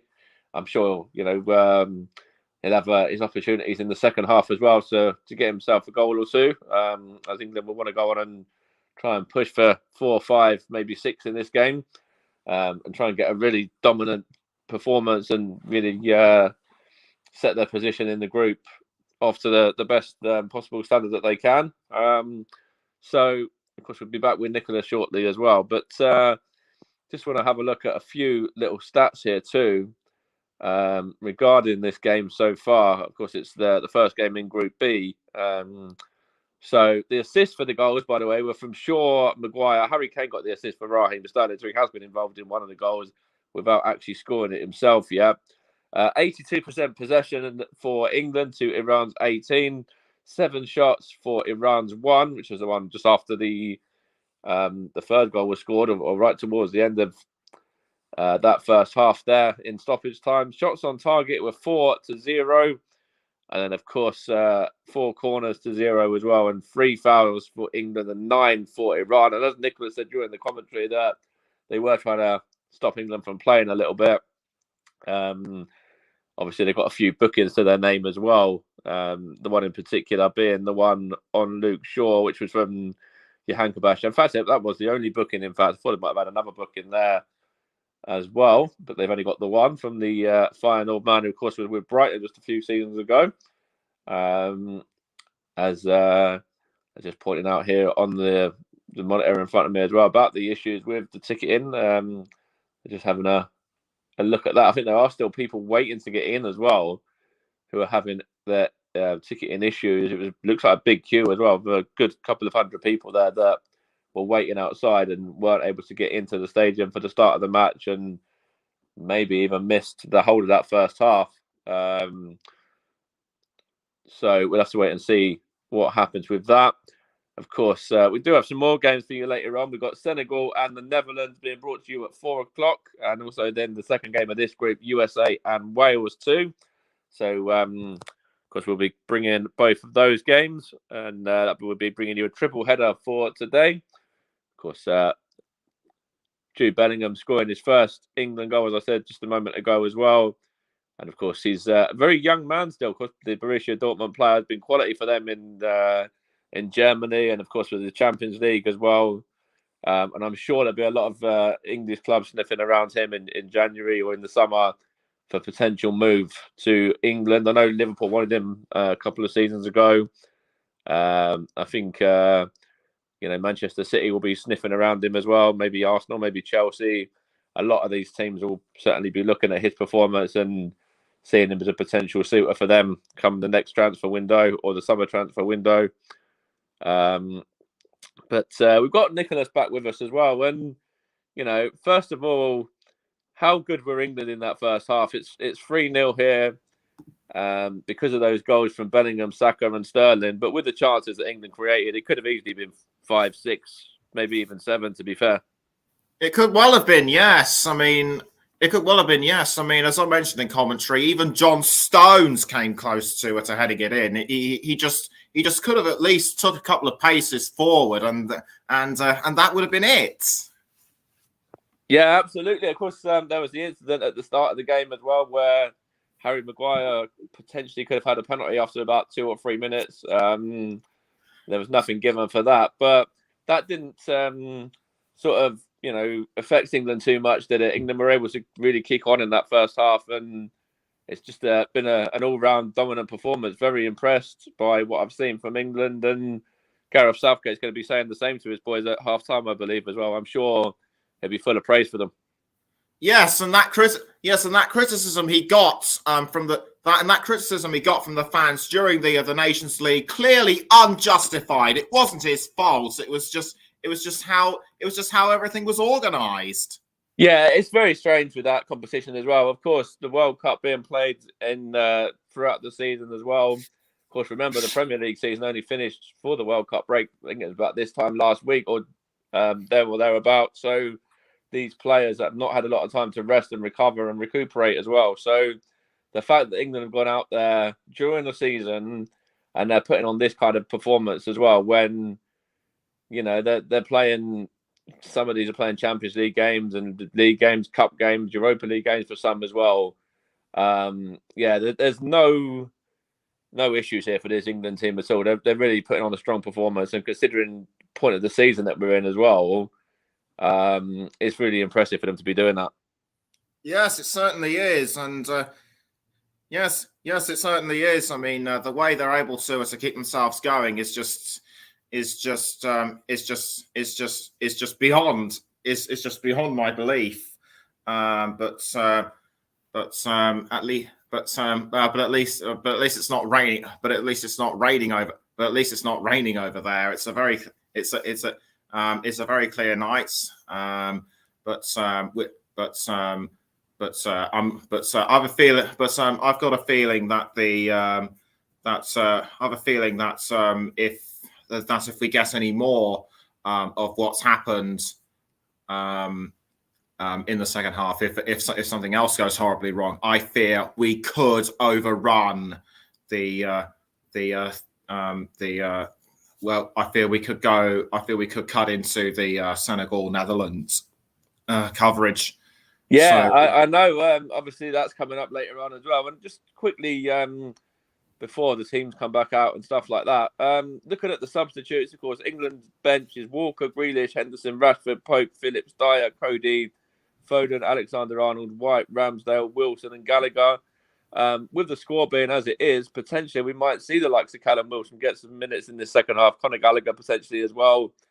That might be able to come on, and this is a good opportunity for them to show what they're about as well. Whole host of them out there. We're now just going to get ready. We're now just waiting for the teams to come up. But I wouldn't be surprised if you get if someone like Rashford or Cody or Alexander-Arnold coming on, and also someone who really needs to, who is looking to establish himself at the World Cup is Phil Foden. He was England's golden boy during their under-17 World Cup in 2017. So if he comes on, he really needs to show the world what he can do. But I think we're just about to be getting back underway in a second. I think the teams are just about to come out. Just quickly, Jude Bellingham is the first ever player born in or after 2000 to find the net at the World Cup as well. So just making everything feel a little bit old there, yeah. Yeah, I'm amazed. I'm absolutely amazed. I'm absolutely amazed to hear that Bellingham being the first England player born in the 21st century, born at the turn of the millennium, or indeed the early 21st century, to even score. So so so so so so so that makes me feel a bit older myself. Anyway, the players are now back up onto the pitch, and we can now crack on we can now get ready to crack on for the start of the second half. Thank you for your thoughts, Mike. We will have them. We'll have more at full time, and a halftime substitution for Iran is about to be made as a Kanami, as a Jahan Bash, Jahan Bash makes way for what looks to be I think it was Ali Golizadeh.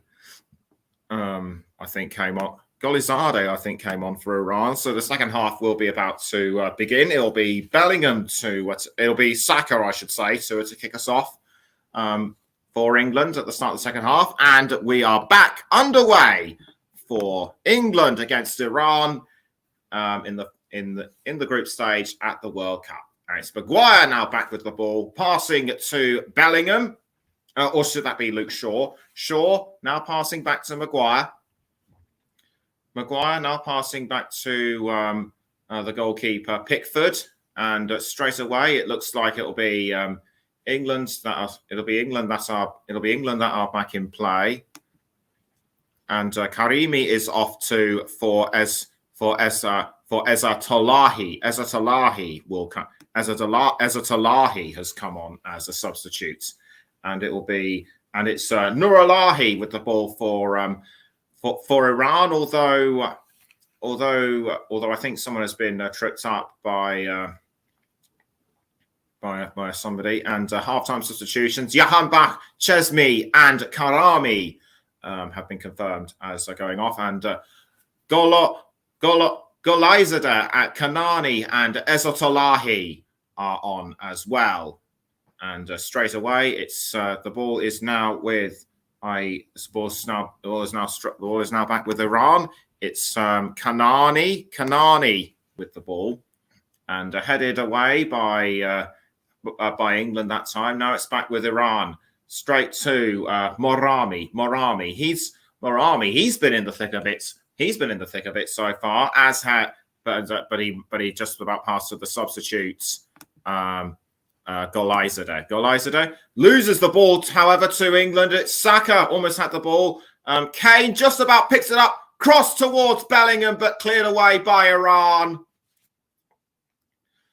England a little slow. England a little slow to get themselves restarted, but I think they've managed to get themselves back in. I think they've managed to get up the head of steam again now, and it's Bellingham crossing to Saka, but I think the referee has pointed. I think the assistant referee has declared offside, and Hosseini will come off as a substitute. And straight away, it's Ezotolahi. It was Ezotolahi, I think, with the ball, but he's now been picked up by Raheem Sterling, who passes to Harry Kane. Kane does really well to control the ball, but concedes to Iran, and a yellow card issued to somebody in Iran. I couldn't see who it was. It might well have been Paraliganji, and yes, indeed, it was Paraliganji on Harry Kane, and he felt that, and he felt that he is in quite a bit of pain. I'm sure he'll be able to carry on. I think he was just clutching his foot for a moment there. It might well have been trodden on, but the England physio is now coming over to have a look at him. It doesn't appear to be too bad. But so the England players now stand. But Harry Maguire standing over him to see what was wrong, and it was a kick in the foot that did it, and down he went. And Gareth Southgate, understandably not happy about it. But for Kane, I think. But for Kane, I think he'll be able to carry on. He's just gone down on his knee to speak further to the physios. He looks like he seems to be all right. He's back up on his feet. So it looks as though he will be able. So it looks as though he will be able to carry on. I think all he needs is a bit of walking around and a drink. Trying to get some energy back. Trying to get some energy back into his feet and a bit of a jog just gives me the impression that he is all right. And it is Morteza Laganji who gets the yellow card, and I'd say he deserved that. And it's a free kick to England to be taken by Kieran Trippier. Trippier stands by with the ball to take the free kick. I think he's also got Mason Mount flanking him as well. Mount and what appears to be Luke Shaw. It's Trippier straight for it, but defended very well by the defensive wall of Iran. It's now Luke Shaw with the ball for England. 5 minutes have elapsed since the start of the second half. It's England 3. Iran 0, although England are threatening to add more to it, and down goes Kieran Trippier. And but either way, he appears to be okay, or does he? Clutching at his leg there. That did look pretty. I thought that looked nasty. He's just clutching his foot right now. I think he's trying to give his side of the story for what happened. Gareth Southgate, understandably looking concerned, and it was a tap on the foot by Ahmad Nurulahi, if you can call it that. And Trippier still wincing in pain, but he's up, but he's back up. He's still carrying on. But he's back up. It looks as though he'll still be carrying on. And an England fan decorating the St. George's cross on his body. Although I think there's some kind of rule that fans can't take their shirts off. So he could well be in breach of that. But anyway, play still goes on, and it's a header by Iran, almost picked up by. It's now back with Iran. It's with Haji Safi. Haji Safi was passing to Taremi, but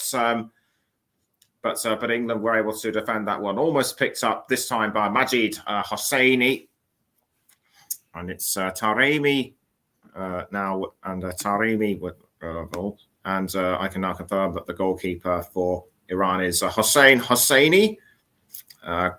Golizadeh.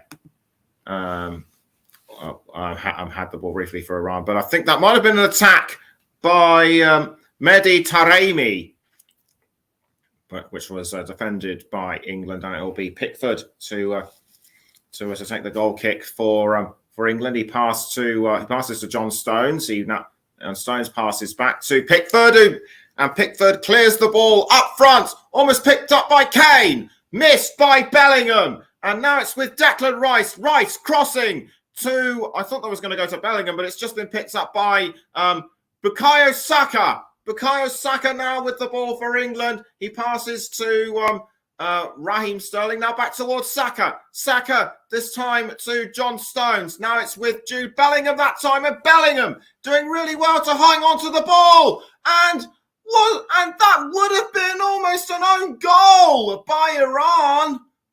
But somebody somewhere would have spared their blushes. Difficult for me to say whether it would have been an Iran own goal or someone for England, but it's given another corner, and it will be taken by it'll be taken by Kieran Trippier. Trippier kicks the ball in towards the goal area, punched by Hosseini, but England are still looking for that. But England's still looking for that fourth. That looked like a cross by Declan Rice, and it was deflected away by Iran. So 54 minutes in, it's still England 3, Iran 0, and I do believe we have another corner. This one to be taken by Trippier again. So Trippier takes a few steps back, and he kicks the ball in towards the goal. Almost picked up by Harry Maguire, but he had to concede, and it's now with Mason Mount. Mason Mount's passing to Kane. Now it's with Saka back towards Kane. Back to Saka now, and Kane now passing again. The ball to Mason Mount, and Mason Mount going for a shot, but saved by Hosseini. I don't think it would have gone in anyway. I think Mount was in at the wrong place. But a throw-in has been taken by Iran, and it's now with Bellingham for England. But Iran have taken the ball back. It was almost with Taremi. But England were able to re-tackle, and it's now with Raheem Sterling. Sterling has the ball. It looks like he wants to take on them all, and that was a shot over the crossbar.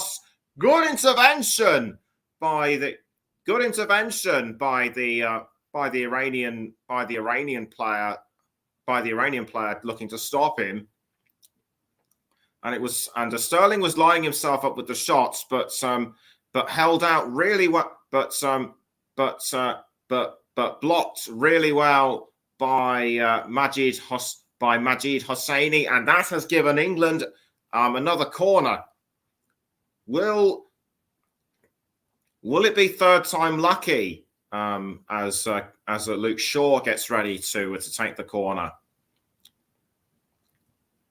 So Luke Shaw takes a few backward steps. He lines himself up for the shot. He raises his arm and kicks the ball in towards the goal area. Almost headed in by Declan Rice, and I think Mason Mount had a touch of the ball. A foul was committed involving him, and that has given a straight up free kick, which has been I think taken by Iran. But play meantime still goes on. It's an England throw. And Stones easily deals with that one. So Rice to, I think that's Harry Maguire. Maguire for England. He looks to pass to Jude Bellingham, but was easily cut out by Iran. And the ball is now with Nurulahi, and has now been passed to Milad Mohammadi.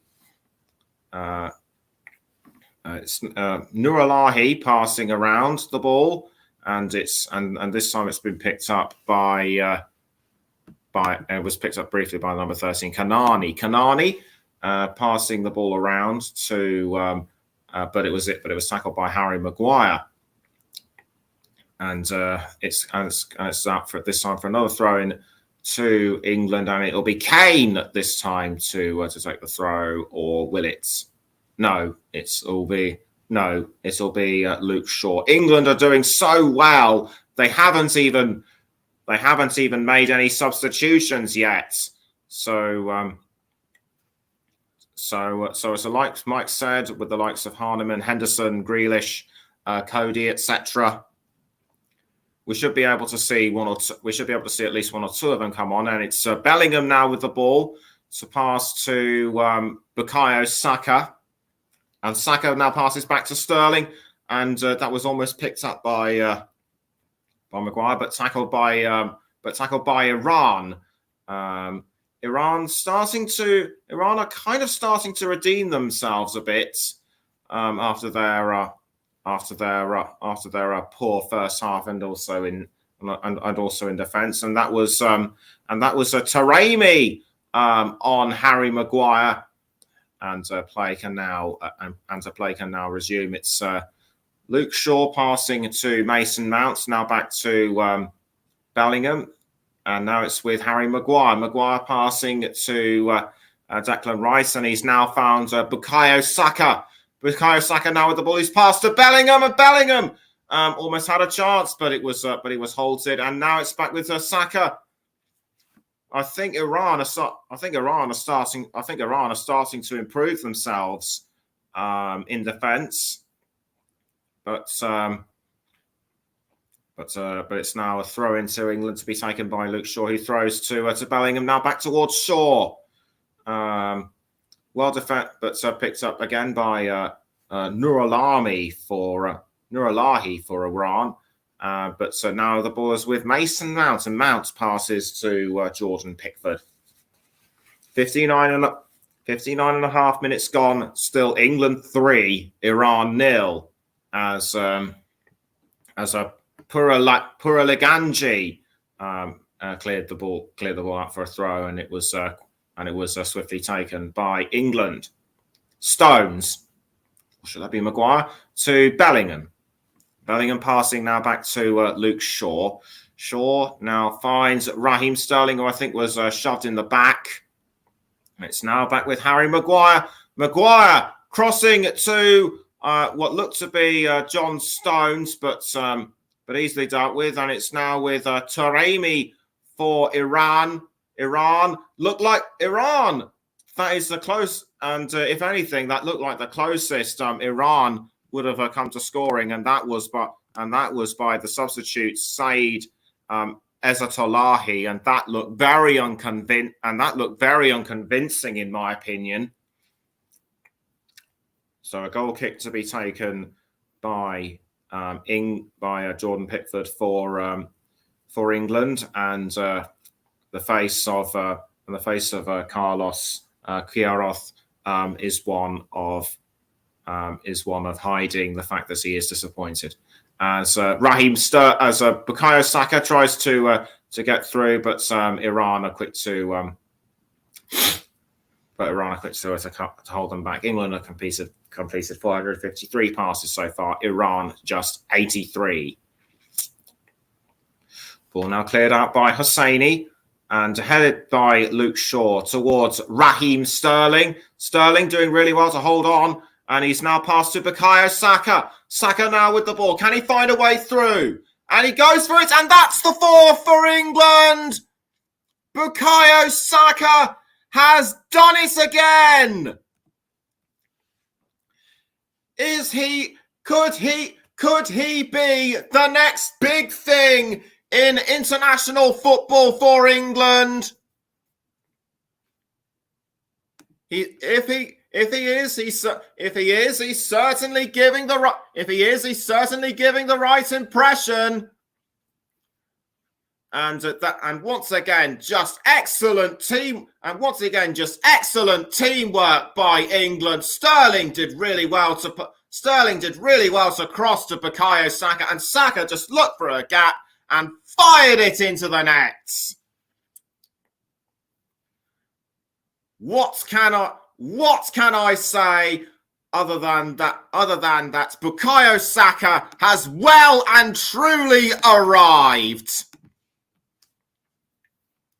He just timed his shot to perfection and just fired it in. Puraliganji and co just didn't stand a chance. And I think there's going to be another substitute for Iran, but we'll confirm shortly as Iran restart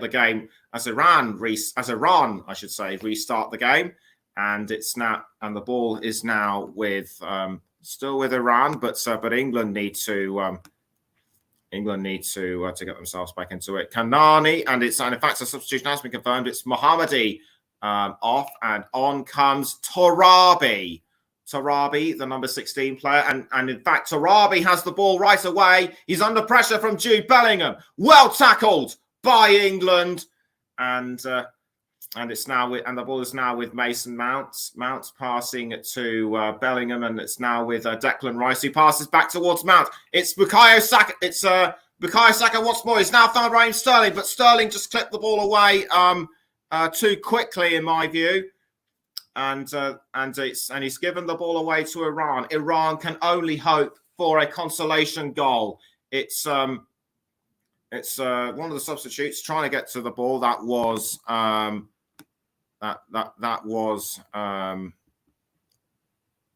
in fact, it wasn't a substitute. It was in fact Nur Alahi. So 2 straight goals for Bukayo Saka, and it's a throw-in to be taken by Moharami for Iran, and Moharami still has the ball. It was pushed all the way back to him. It's now with Molarahi, Nuralahi, I should say, Nuralahi passing to one of the subs, and that is a real shock in them, and that is a surprise. Iran have pulled back, and that was through Mehdi Taremi. The first goal, the first shot on target. And I did say that a consolation goal was all they need, was kind of what they were looking for. They got that now. And any doubts that and any worries that they might have had have been temporarily halted. But I don't see Iran finding a way back into this game. The supporters of Iran, young and old, might be happy with the goal, but I have a feeling that they know. But I have a feeling that they know they are going to lose this game. It's their 6th World Cup. It's a 6th World Cup. Remember, still yet to get out of the group stage, and I don't think that this year will be any different.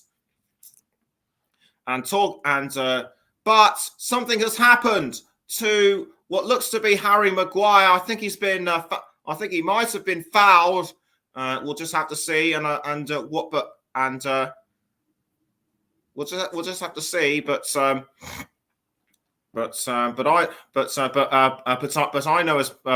know as much as you do as to what happened to him. He's sitting up. He's sitting up. That's the main thing. I think they're checking over just to see if he is, seriously hurt. But I think he'll carry on, and the Iranian players having a quiet little chat amongst themselves, will England have to make a substitution? It looks like they might have to soon, and stepping up to the plate appears to be Jordan Henderson, Jack Grealish amongst the substitutes as well, and Mehdi Taremi, I think was asking for a drink. Harry Maguire appears to have gotten back up. A bit of grass stuck to his face, but he won't care about that. He looks, judging by the look on his face, he appears to be very upset. And Harry Kane comes over to offer him some words of comfort. But whatever they're giving him, but whatever those words may be, it will not do any good whatsoever. And it looks like Eric Dyer looks like Dyer, I should say, will be getting ready to. It looks like Dyer will be getting ready to come onto the pitch. Yes, Eric Dyer, and play can now get back underway. And England just perhaps need a goal or two more just to make sure that the game is very much theirs, because anything can happen within the next 18 or within the next 22 or so minutes. Phil Foden among substitutes as well.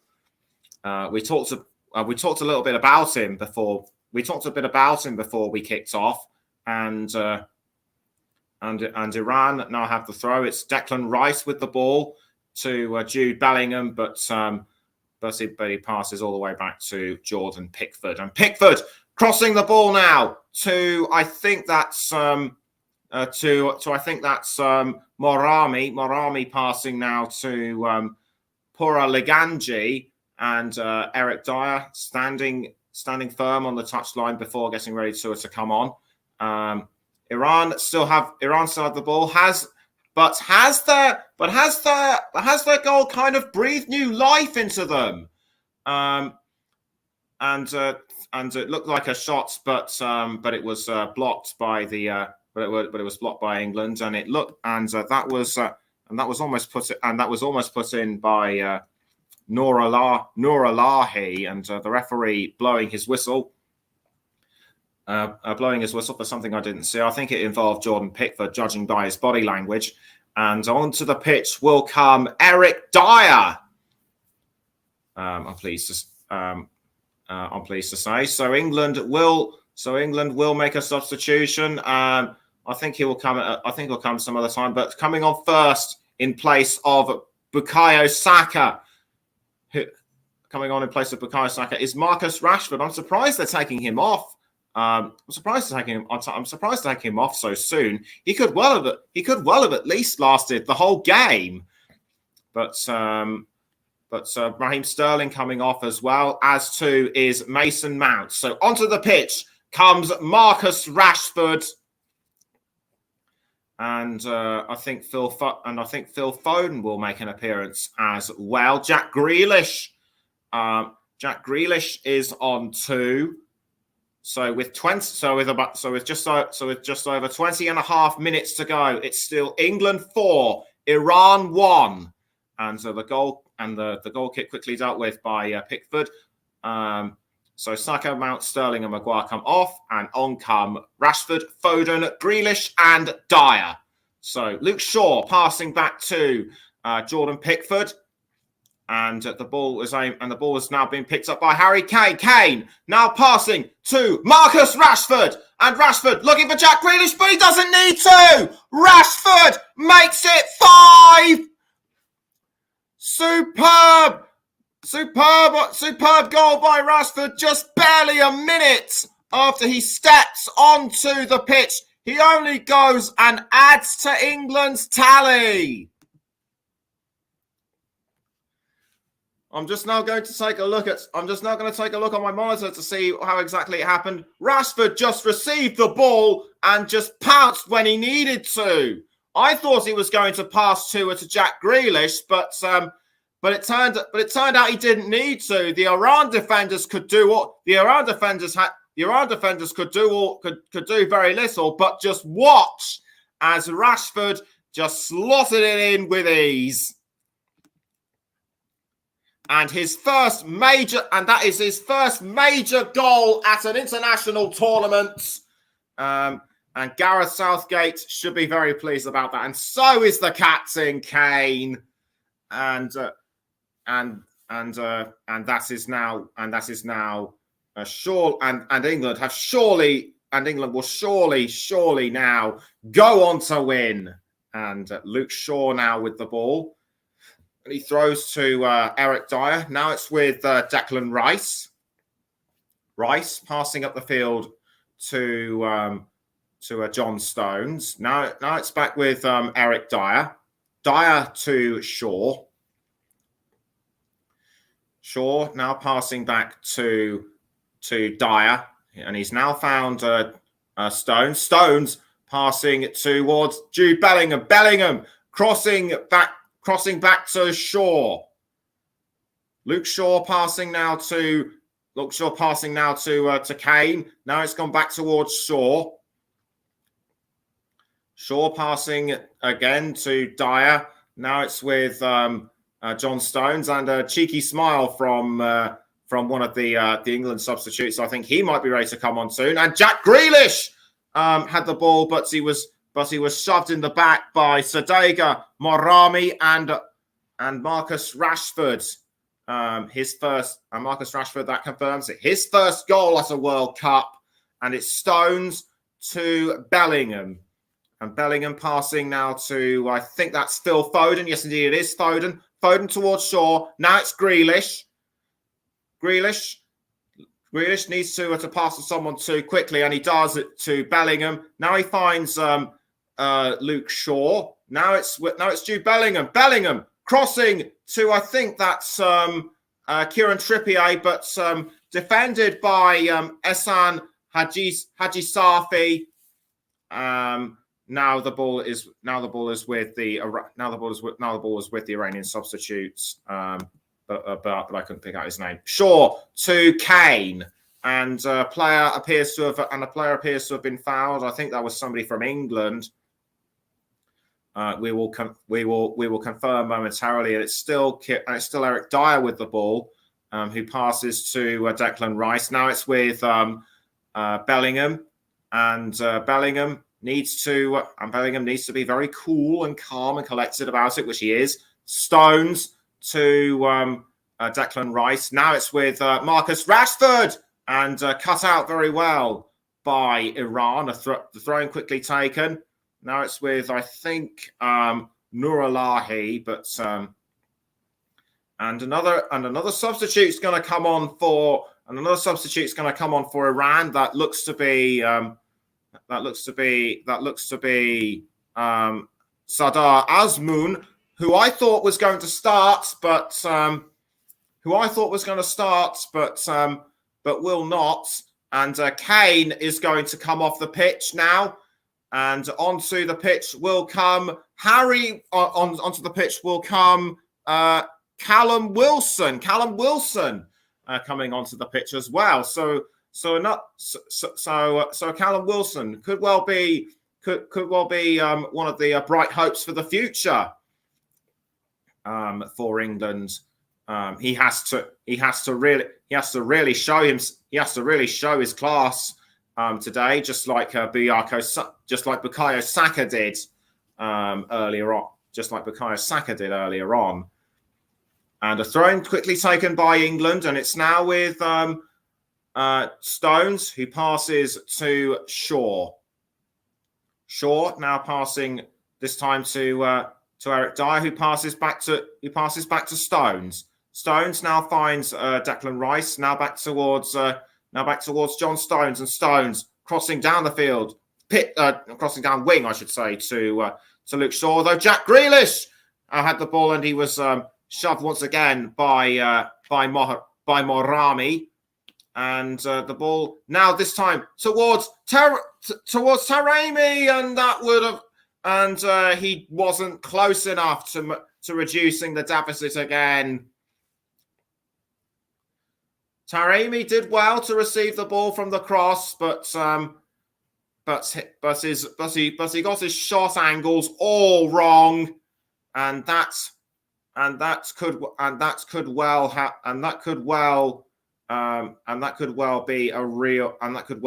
is a real blow for Iran, as they were looking to at least make something out of it. Mazoune now doing some warm-ups before coming on as a substitute. It's Rice to what looks to be Rashford,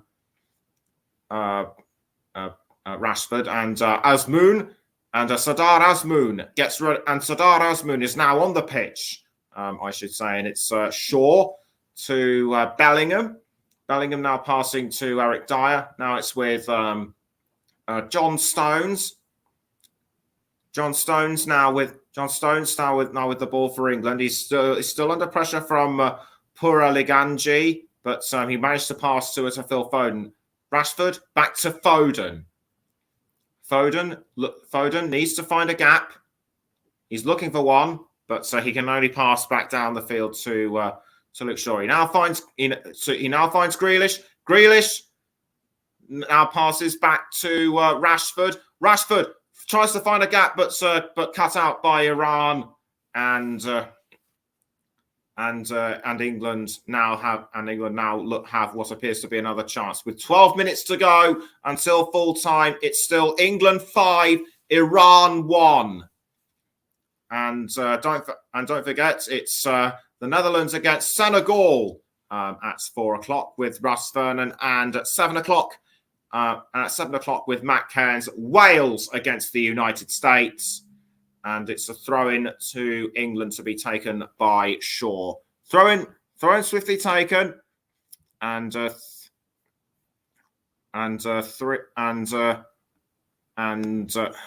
be talking more, and we'll be talking more about the goal scorers at full time. As a Stones now passes to Luke Shaw. Shaw now passing this time to Grealish. Grealish towards Marcus Rashford. Now it's Grealish once more. Grealish still in control. Grealish still in control of the ball. Now it's with John Stones, and Stones was trying to find. I think that might have been Dyer, but he missed. And Gareth Southgate taking a drink of water, looking very calm on the touch, on the touch line. As Iran get ready to take a throw in through Golizadeh. Golizadeh gets ready to take the throw, or rather, he lets his teammates and captain Haji Safi he lets Haji Safi take the throw in. Two of them in intense conversation, and the referee just wanted to make sure that everything is okay. I think he's although I think he might have picked up some kind of knock. He's stretching his foot, and he's now doing the same to the other. As Wilson and Rashford look on, I think he was probably warming himself up.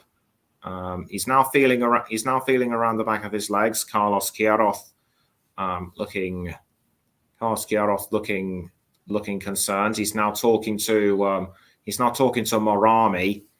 Morami has tried to make himself a nuisance for England, but so far it hasn't worked. And Haji Safi, that does look pretty bad. That does look pretty bad, and I think we know. And I think this is what happened. This was the earlier goal by Jude Bellingham, and Bukayo Saka as well, and also by Raheem Sterling. And Saka once again just goes to show that you have to be pretty special in order to score at a major international tournament, and those players have certainly done that. And it'll be a throw-in to Iran to be taken by which was taken by Golizadeh. But it's now another throw-in to Iran. I think it was conceded by England. Anyway, Haji Safi is back up on his feet. Good to see. He's all right. So Haji Safi now throws the ball, which was taken by Marcus Rashford. Now headed by, I think that was Sterling. Now it's gone towards Jude Bellingham. Bellingham now with the ball. He looks to pass to Marcus Rashford, but was intercepted by Golizadeh of Iran. It's now John Stones passing to Grealish.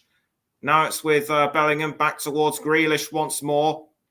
Grealish towards Rashford. Now it's Bellingham. Stones. Luke Shaw, I should say. Luke Shaw passing to Eric Dyer. Now it's with Declan Rice. Rice to Marcus Rashford. Now back towards Rice. Rice now passing to John Stones. Now it's back with Rashford and Declan Rice. Now the ball is with Jordan Pickford. He's passed to Pickford. Now it's with Eric Dyer. Dyer now passing to Phil Foden. Now Foden has found Marcus Rashford. And Rashford now running with the ball towards the goal area. He's managing to hold on to the ball, but was cut out very well by Iran. And Iran quickly take the ball back, but was conceded back towards Luke Shaw. Now it was almost with Callum Wilson, but but well held by Iran. Even so, I think it's game. Even so, I really think it's game over for them. So England have a corner, and it'll be Luke Shaw to take the corner. Shaw kicks the ball in towards the goal area, but well held, but it was actually missed. And in fact, Bellingham looking like he was going to have another chance, but something has happened in the goal. Something has happened in the 18-yard box. It involved John Stones, and I think Kanani was involved as well. We'll take a look at it. We're going to take another look at it from my monitor, and this might have been what happened to them, but I think they just got tangled up. That's all I can say. And the ball is now with Luke Shaw. We've now just got about 6.5 minutes left. It's still England 5, Iran 1, and Luke Shaw now passing to Grealish, although hounded briefly by Morami, and Grealish now passing to Rashford. Now it's back with Bellingham. Rashford once more. Rashford doing really well to hold on to the ball, but loses it to Pura Leganji, and out of play. And out of the play it goes for a throw-in. It'll be likely an England, and it will be an England throw to be taken this time by Kieran Trippier. And Trippier has taken the armband after Harry Kane was substituted. And my player of the match, and I have no doubt who my player of the match is going to be. I will let you know about it I'll let you know very shortly who it is. But I can give you one clue. It's an England player. As Grealish now has control of the ball, and he passes to Phil Foden. Now it's with Marcus Rashford. Rashford to Foden again. Now back towards Rashford. This time he now passes to Luke Shaw. Now back towards Rashford. Picked up again by Declan Rice. Rice under pressure from Pura Leganji. Leganji just couldn't hold on to it, and he's now managed to pass to Golizadeh. Golizadeh now with the ball, but clipped from behind by Trippier.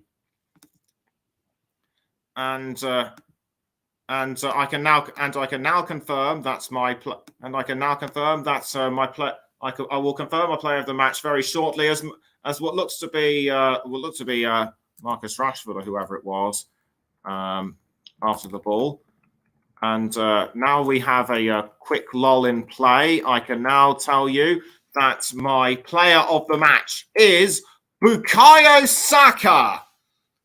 Bukayo Saka really made his mark throughout the time he was on the pitch, and he could well be a player to watch as the tournament goes on. So well done to him for receiving our Player of the Match award, as sponsored by Barry Swain's commentary services. I think Rashford would have had an attempt on goal, but it was quickly halted by Hosseini of Iran. It's now with it was almost picked up by I think Luke Shaw, but it's now with John Stones. I think a free kick has been given to England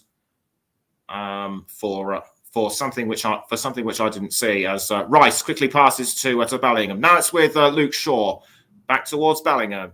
It's Shaw, Bellingham once more. Now the ball is with Stones, back towards Bellingham. Bellingham now passing the ball around to Foden, I think it was. Now it's with Declan Rice. Rice passing back down to John Stones. We're just coming up to 2 minutes left until full time. It's still England 5, Iran 1. You're listening to the Commentary Hub with me, Nicholas Jones, and another player that's done really well for England surely has to be Jude Bellingham. We'll be talking about them we'll be talking about, Mike and I will be talking about them at full time. And it's Jack Grealish passing to Bellingham, now back to Luke Shaw. Bellingham once more, and England have well and truly dominated this game. 70% of possession, and Iran have just had 19%. And despite getting that consolation goal, despite getting that consolation goal, their performance overall has been very poor. And the ball is now gone, and the ball is now going towards Marcus Rashford. Marcus Rashford, is he going for it? No, it's with Jack Grealish. It's 6. England have made it. England have made it 6, and that is the same that is the same score that they won with in their group match against Panama 4 years ago. Yet again, another new kid on the block. Scoring for England in the World Cup. It was actually set up by Callum Wilson, who crossed the ball towards Grealish. I thought it was Rashford, but either way, Jack Grealish did really well to send that in, and he is going to be one happy man. And afterwards, all I can say is, Gareth Southgate he's really coordinated this guy. He's really coordinated the side very, very well. And we're now just entering the 90th, and we're now into the 90th minute. We'll confirm very shortly how many minutes will be added on. Taremi with the only goal for Iran, remember? And the ball is now with Taremi again. Taremi passing to, or should that be crossing down to Morami? Morami passing to, I think that was Torabi, but the ball will be taken as a throw by Iran. The ball is now with Morami. Morami to Taremi. We're still waiting for confirmation on how many injury time minutes will be added on. The ball is now with Luke Shaw, and we've now got 10 minutes added on. 10 minutes have been added on. Crikey! The referees. The match officials aren't making it easy out there. Even though I personally don't think that 10 minutes should have been added on because whatever happened to Maguire and Kane appeared to be minor. Again, this is something that Mike and I will discuss at full time. We're going to see if we can try and get Ross Vernon in on this one as well before he has to prepare for the Netherlands against Senegal, which is going to kick off in around 55 minutes time. Phil Foden towards Luke Shaw. Now it's back to Foden. This time to Eric Dyer. Declan Rice now to John Stones. Now back to what looks to be Luke Shaw. It's Stones once more. Stones now towards Shaw. Now it's back with Jordan Pickford, who passes again to Eric Dyer. Now it's back. Now it's with Luke Shaw. Back to Kieran Dyer. Eric Dyer, I should say. Now it's with Luke. Now it's with Luke Shaw once more. Now it's with Phil Foden, who passes around to Marcus Rashford. Grealish to Bellingham, I should say, and Bellingham crossing this time to John Stones, although someone else might have got there before he did. Jack Grealish now goes after the ball. He just about gets it, and to stop it from going over the line. So well done to him. And he passes now to Jude Bellingham. He crosses to Callum Wilson, but Wilson was impeded. And that has now set up the chart, and that has now set up a goal kick for Iran. I personally, I really don't think 10 minutes will be. I really don't think 10 minutes should have been added on for injury time. They should have just stopped it right there and then. And after 93 and a half minutes, it's still England 6, Iran 1. And Bellingham passing to Luke Shaw, I think it is. Yep, it's now with Stones. Now back with Eric Dyer. Luke Shaw once more. Luke Shaw now passing to, I think that was Jack Grealish. And Jack Grealish was fouled by an Iranian midfielder. I couldn't see who it was. Or was it the defender? It might well have been Morami. The ball, anyway, play now still goes on. The ball is with Declan Rice. Declan Rice now passing it to Marcus Rashford, and a cross by Rashford towards Wilson, but cut out again by Iran. Jack Grealish now with the ball for England. He passes again to Luke Shaw. Now it's with Jude Bellingham. Bellingham passing now down to Eric Dyer. Now it's with Declan Rice. Rice now passing to Phil Foden. Now it's with Eric Dyer, but Dyer passing now to Jordan Pickford. Now it's with John Stones. John Stones passing around the ball, but England still managing to as a hold on. Not for long though. Iran briefly take control of the ball. Now it's with Tozami. Now it's with it was with Ali. Now it's Iran still have the ball, crossing towards goal and almost headed in by Taremi. Now it's with Morami. Morami trying to cross to Azmoun, but England do really well to defend that one. Sardar Azmoun, by the way, plays for Bayer Leverkusen in the Bundesliga, so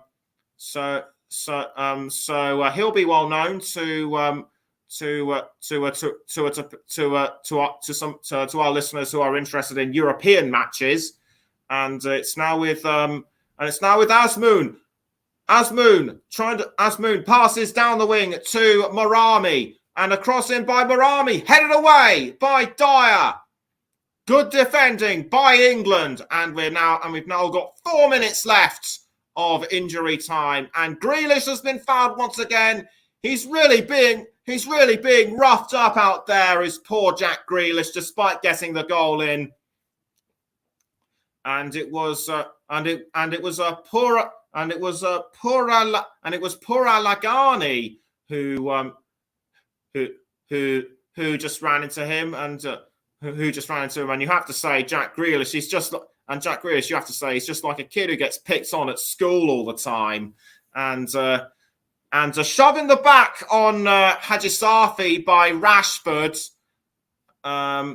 To me that wasn't called for in my view, and Rashford now with the ball, but he passes it, but he manages to toss it to Hosseini, and credit to him standing in for the injured Bieranvand,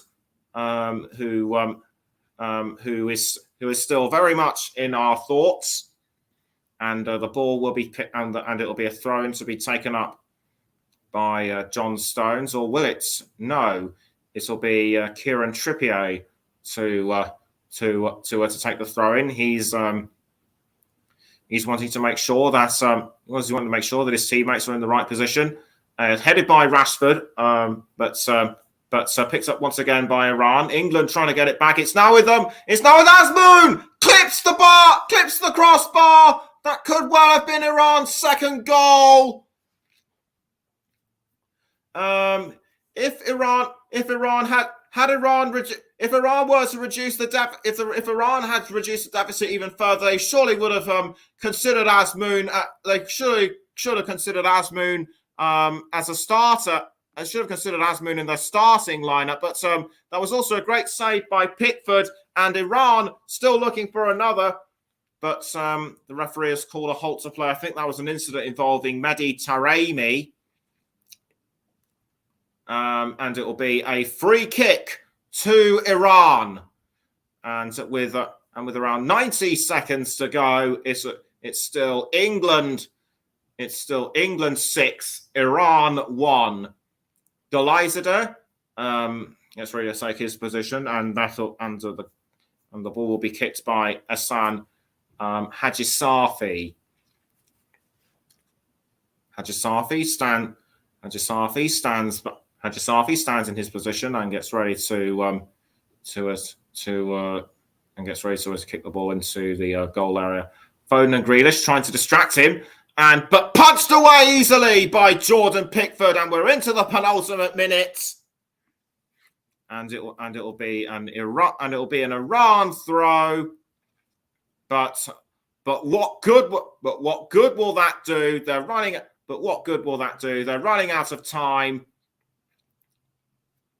I personally have a feeling they'll struggle against the US and Wales, but they're taking longer than planned. They're taking longer than anticipated to go through the throw-in. There's still a couple of players still having a bit of a chat with the referee, but the ref doesn't appear to be interested. I think he just wants the game to end, just like we do. And in fact, what's this? Declan Rice now trying to get in on the arguments as well, and the referee possibly checking for a VAR check. Will that be a last-minute penalty for Iran? It's gone to VAR, and Rafael Klaus running to the monitor just behind the touchline, and a VAR review is the last thing we need. This was what happened. It was all a bit of a scramble going on earlier. It's difficult to see who was at fault. Taremi, I should say, pulled hard on the shirt by John Stones. But is it surely too late to award them a penalty at this stage? I think it might well be, but it's not up to me. It's up to them and the referee and the VAR officials checking over the penalty. And the referee running back onto the pitch. He appears to have made the decision. He's pointing to the spot. Is it a penalty? I think it is. We're just going to have to check. And yes, indeed, a penalty has been given to Iran. But either way, the result will mean nothing. But either way, that'll be a very little bother to England. And I think, it'll be interesting to see what will happen. It's Mehdi Taremi to take the free kick for Iran. Jordan Pickford standing in goal. Jordan Pickford standing in goal. The Taremi waiting for the whistle to go. He poises himself, and the referee now ordering everybody to stand well back as the penalty is about to go. As the penalty is about to take place. We're just about 2 minutes over the 10 minutes of allocated time. And talking of time, we may well be short on time ourselves because we've got to prepare for the Netherlands against Senegal as Taremi gets ready to run up. He kicks the ball in, and Iran have the second. But that will mean nothing. But that will mean nothing to England. They know that they have got the goal. They know that they will be winners of the match. I thought Pickford was going to save, but it was well taken by Taremi. That's his second of the match, and all Carlos Queiroz can do is applaud, and no more says the referee, and no more says the referee. That is it. Full time. England were clearly the favourites going into this game, somewhat overshadowed by what happened to Ali Bierenvant, but England just ran rings around Iran. Taremi just scored. All he did was, and Taremi just got in a couple of consolation goals. England could well be on the way to winning the group stage. Full-time score at the Khalifa International Stadium. England 6, Iran 2, and Mike and Russ in the allocated time we've got left. Have we got a lot to discuss about? Oh, we have. We've got so much to talk about through this game. So many contentious decisions with VAR and the injury to the keeper, and then 8 goals, and wow. It's mad, to be fair. First of all, I want to just mention as well that with that England result there, of course, it's no longer going to be the record-breaking, no longer going to equal, I should say, the 6-1 against Panama as well in the last group game, because obviously the late penalty there. And I think in total we played, I think it must have been 27, 28 minutes of injury time between the two halves as well, which is unheard of, to be fair. It's crazy. Yeah, and for me, Nicholas, as well, I just want to ask both you and Mike a quick question as well. To be honest, if you look back at the penalty incident, which England should have got a penalty in the first half, where VAR didn't even tell the referee to go to the monitor, and then that one at the end, I just want to ask both of you, which one did you think were more clear? Because for me, I thought the one in the first half for England was more clear than that one, and because there were 2 rugby type challenges in the first half, but on Stones and Maguire, which were not given, and then that one was given. I think the referee got the VAR calls wrong. Nothing. That one was a penalty. I think the first one in the first half should have been a penalty. What do you guys reckon? What do you reckon first, Nick? I reckon Maguire should well have had that penalty, but I definitely reckon Maguire should well have had that penalty. I didn't see what happened to John Stones, but yeah, in the first half, clear penalty. But yeah, in the first half, definite penalty. What about you, Mike? Did you think there was a definite penalty for England in the first half? The foul on Stones and then Maguire just after it as well? I do. I really think that's a penalty. I'm not too sure how VAR hasn't intervened and had a look at that one.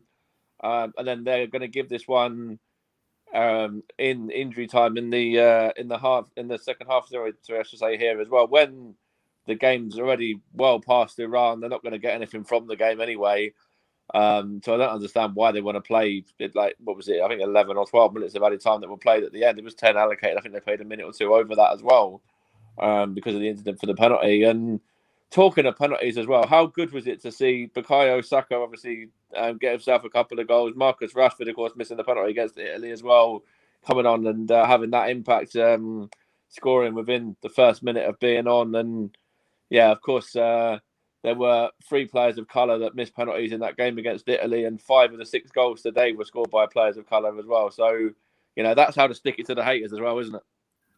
It is, Mike, yes. And with Rashford as well, you point out Rashford there as well.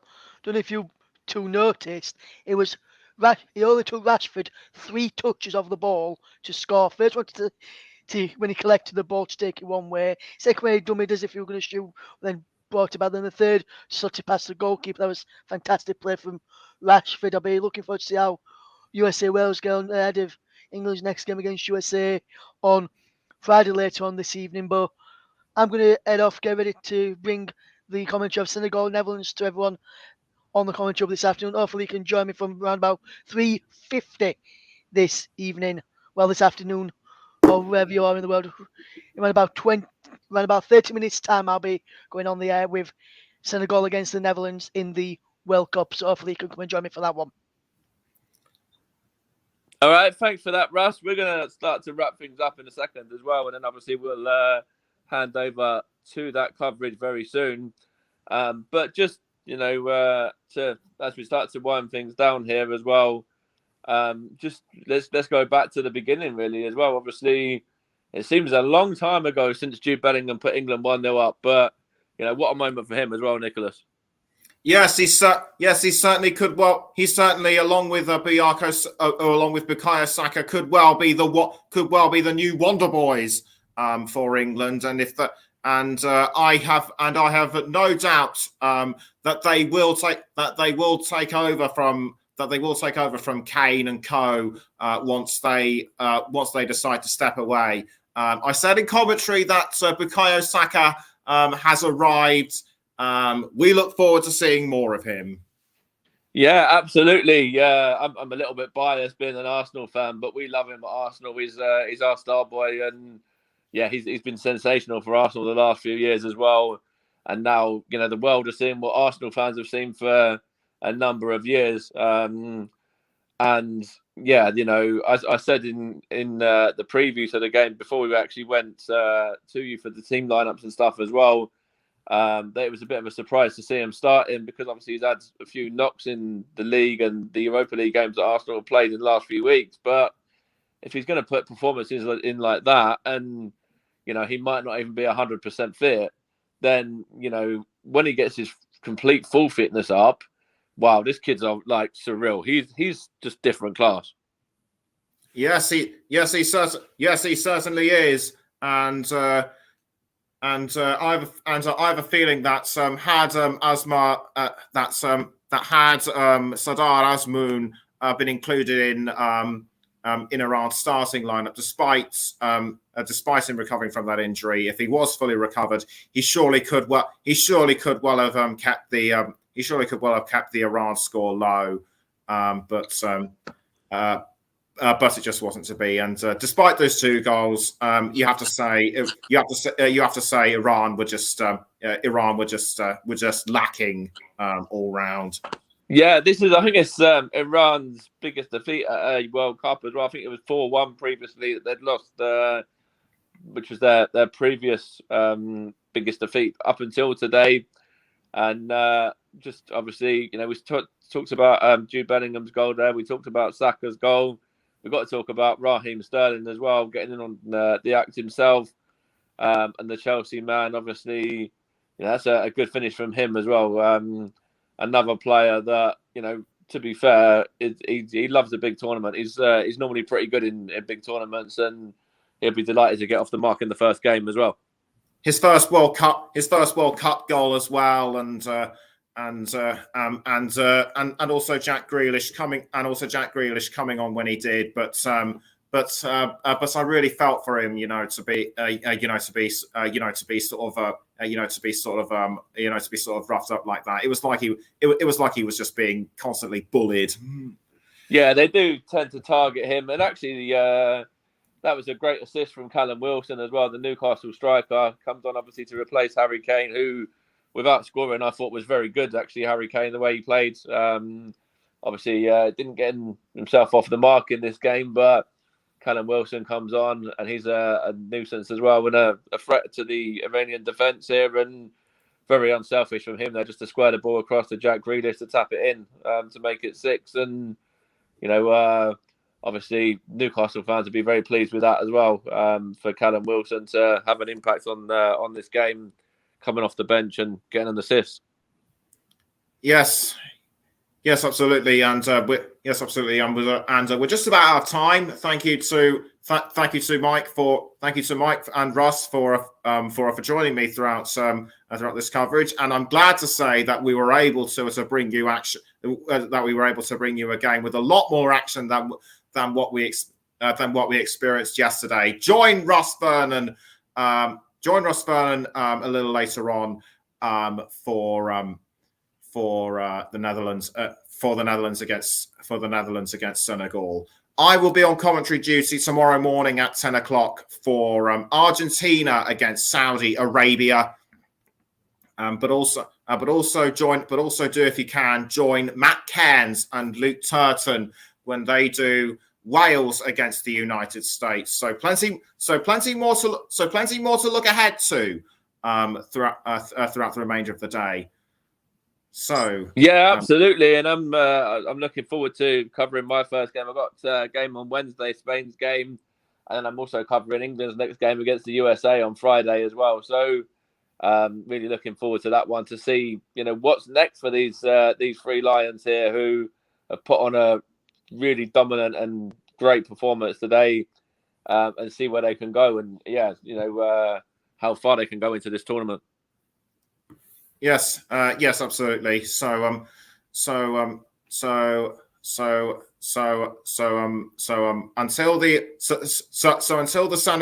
the Netherlands Senegal game, bye bye for now.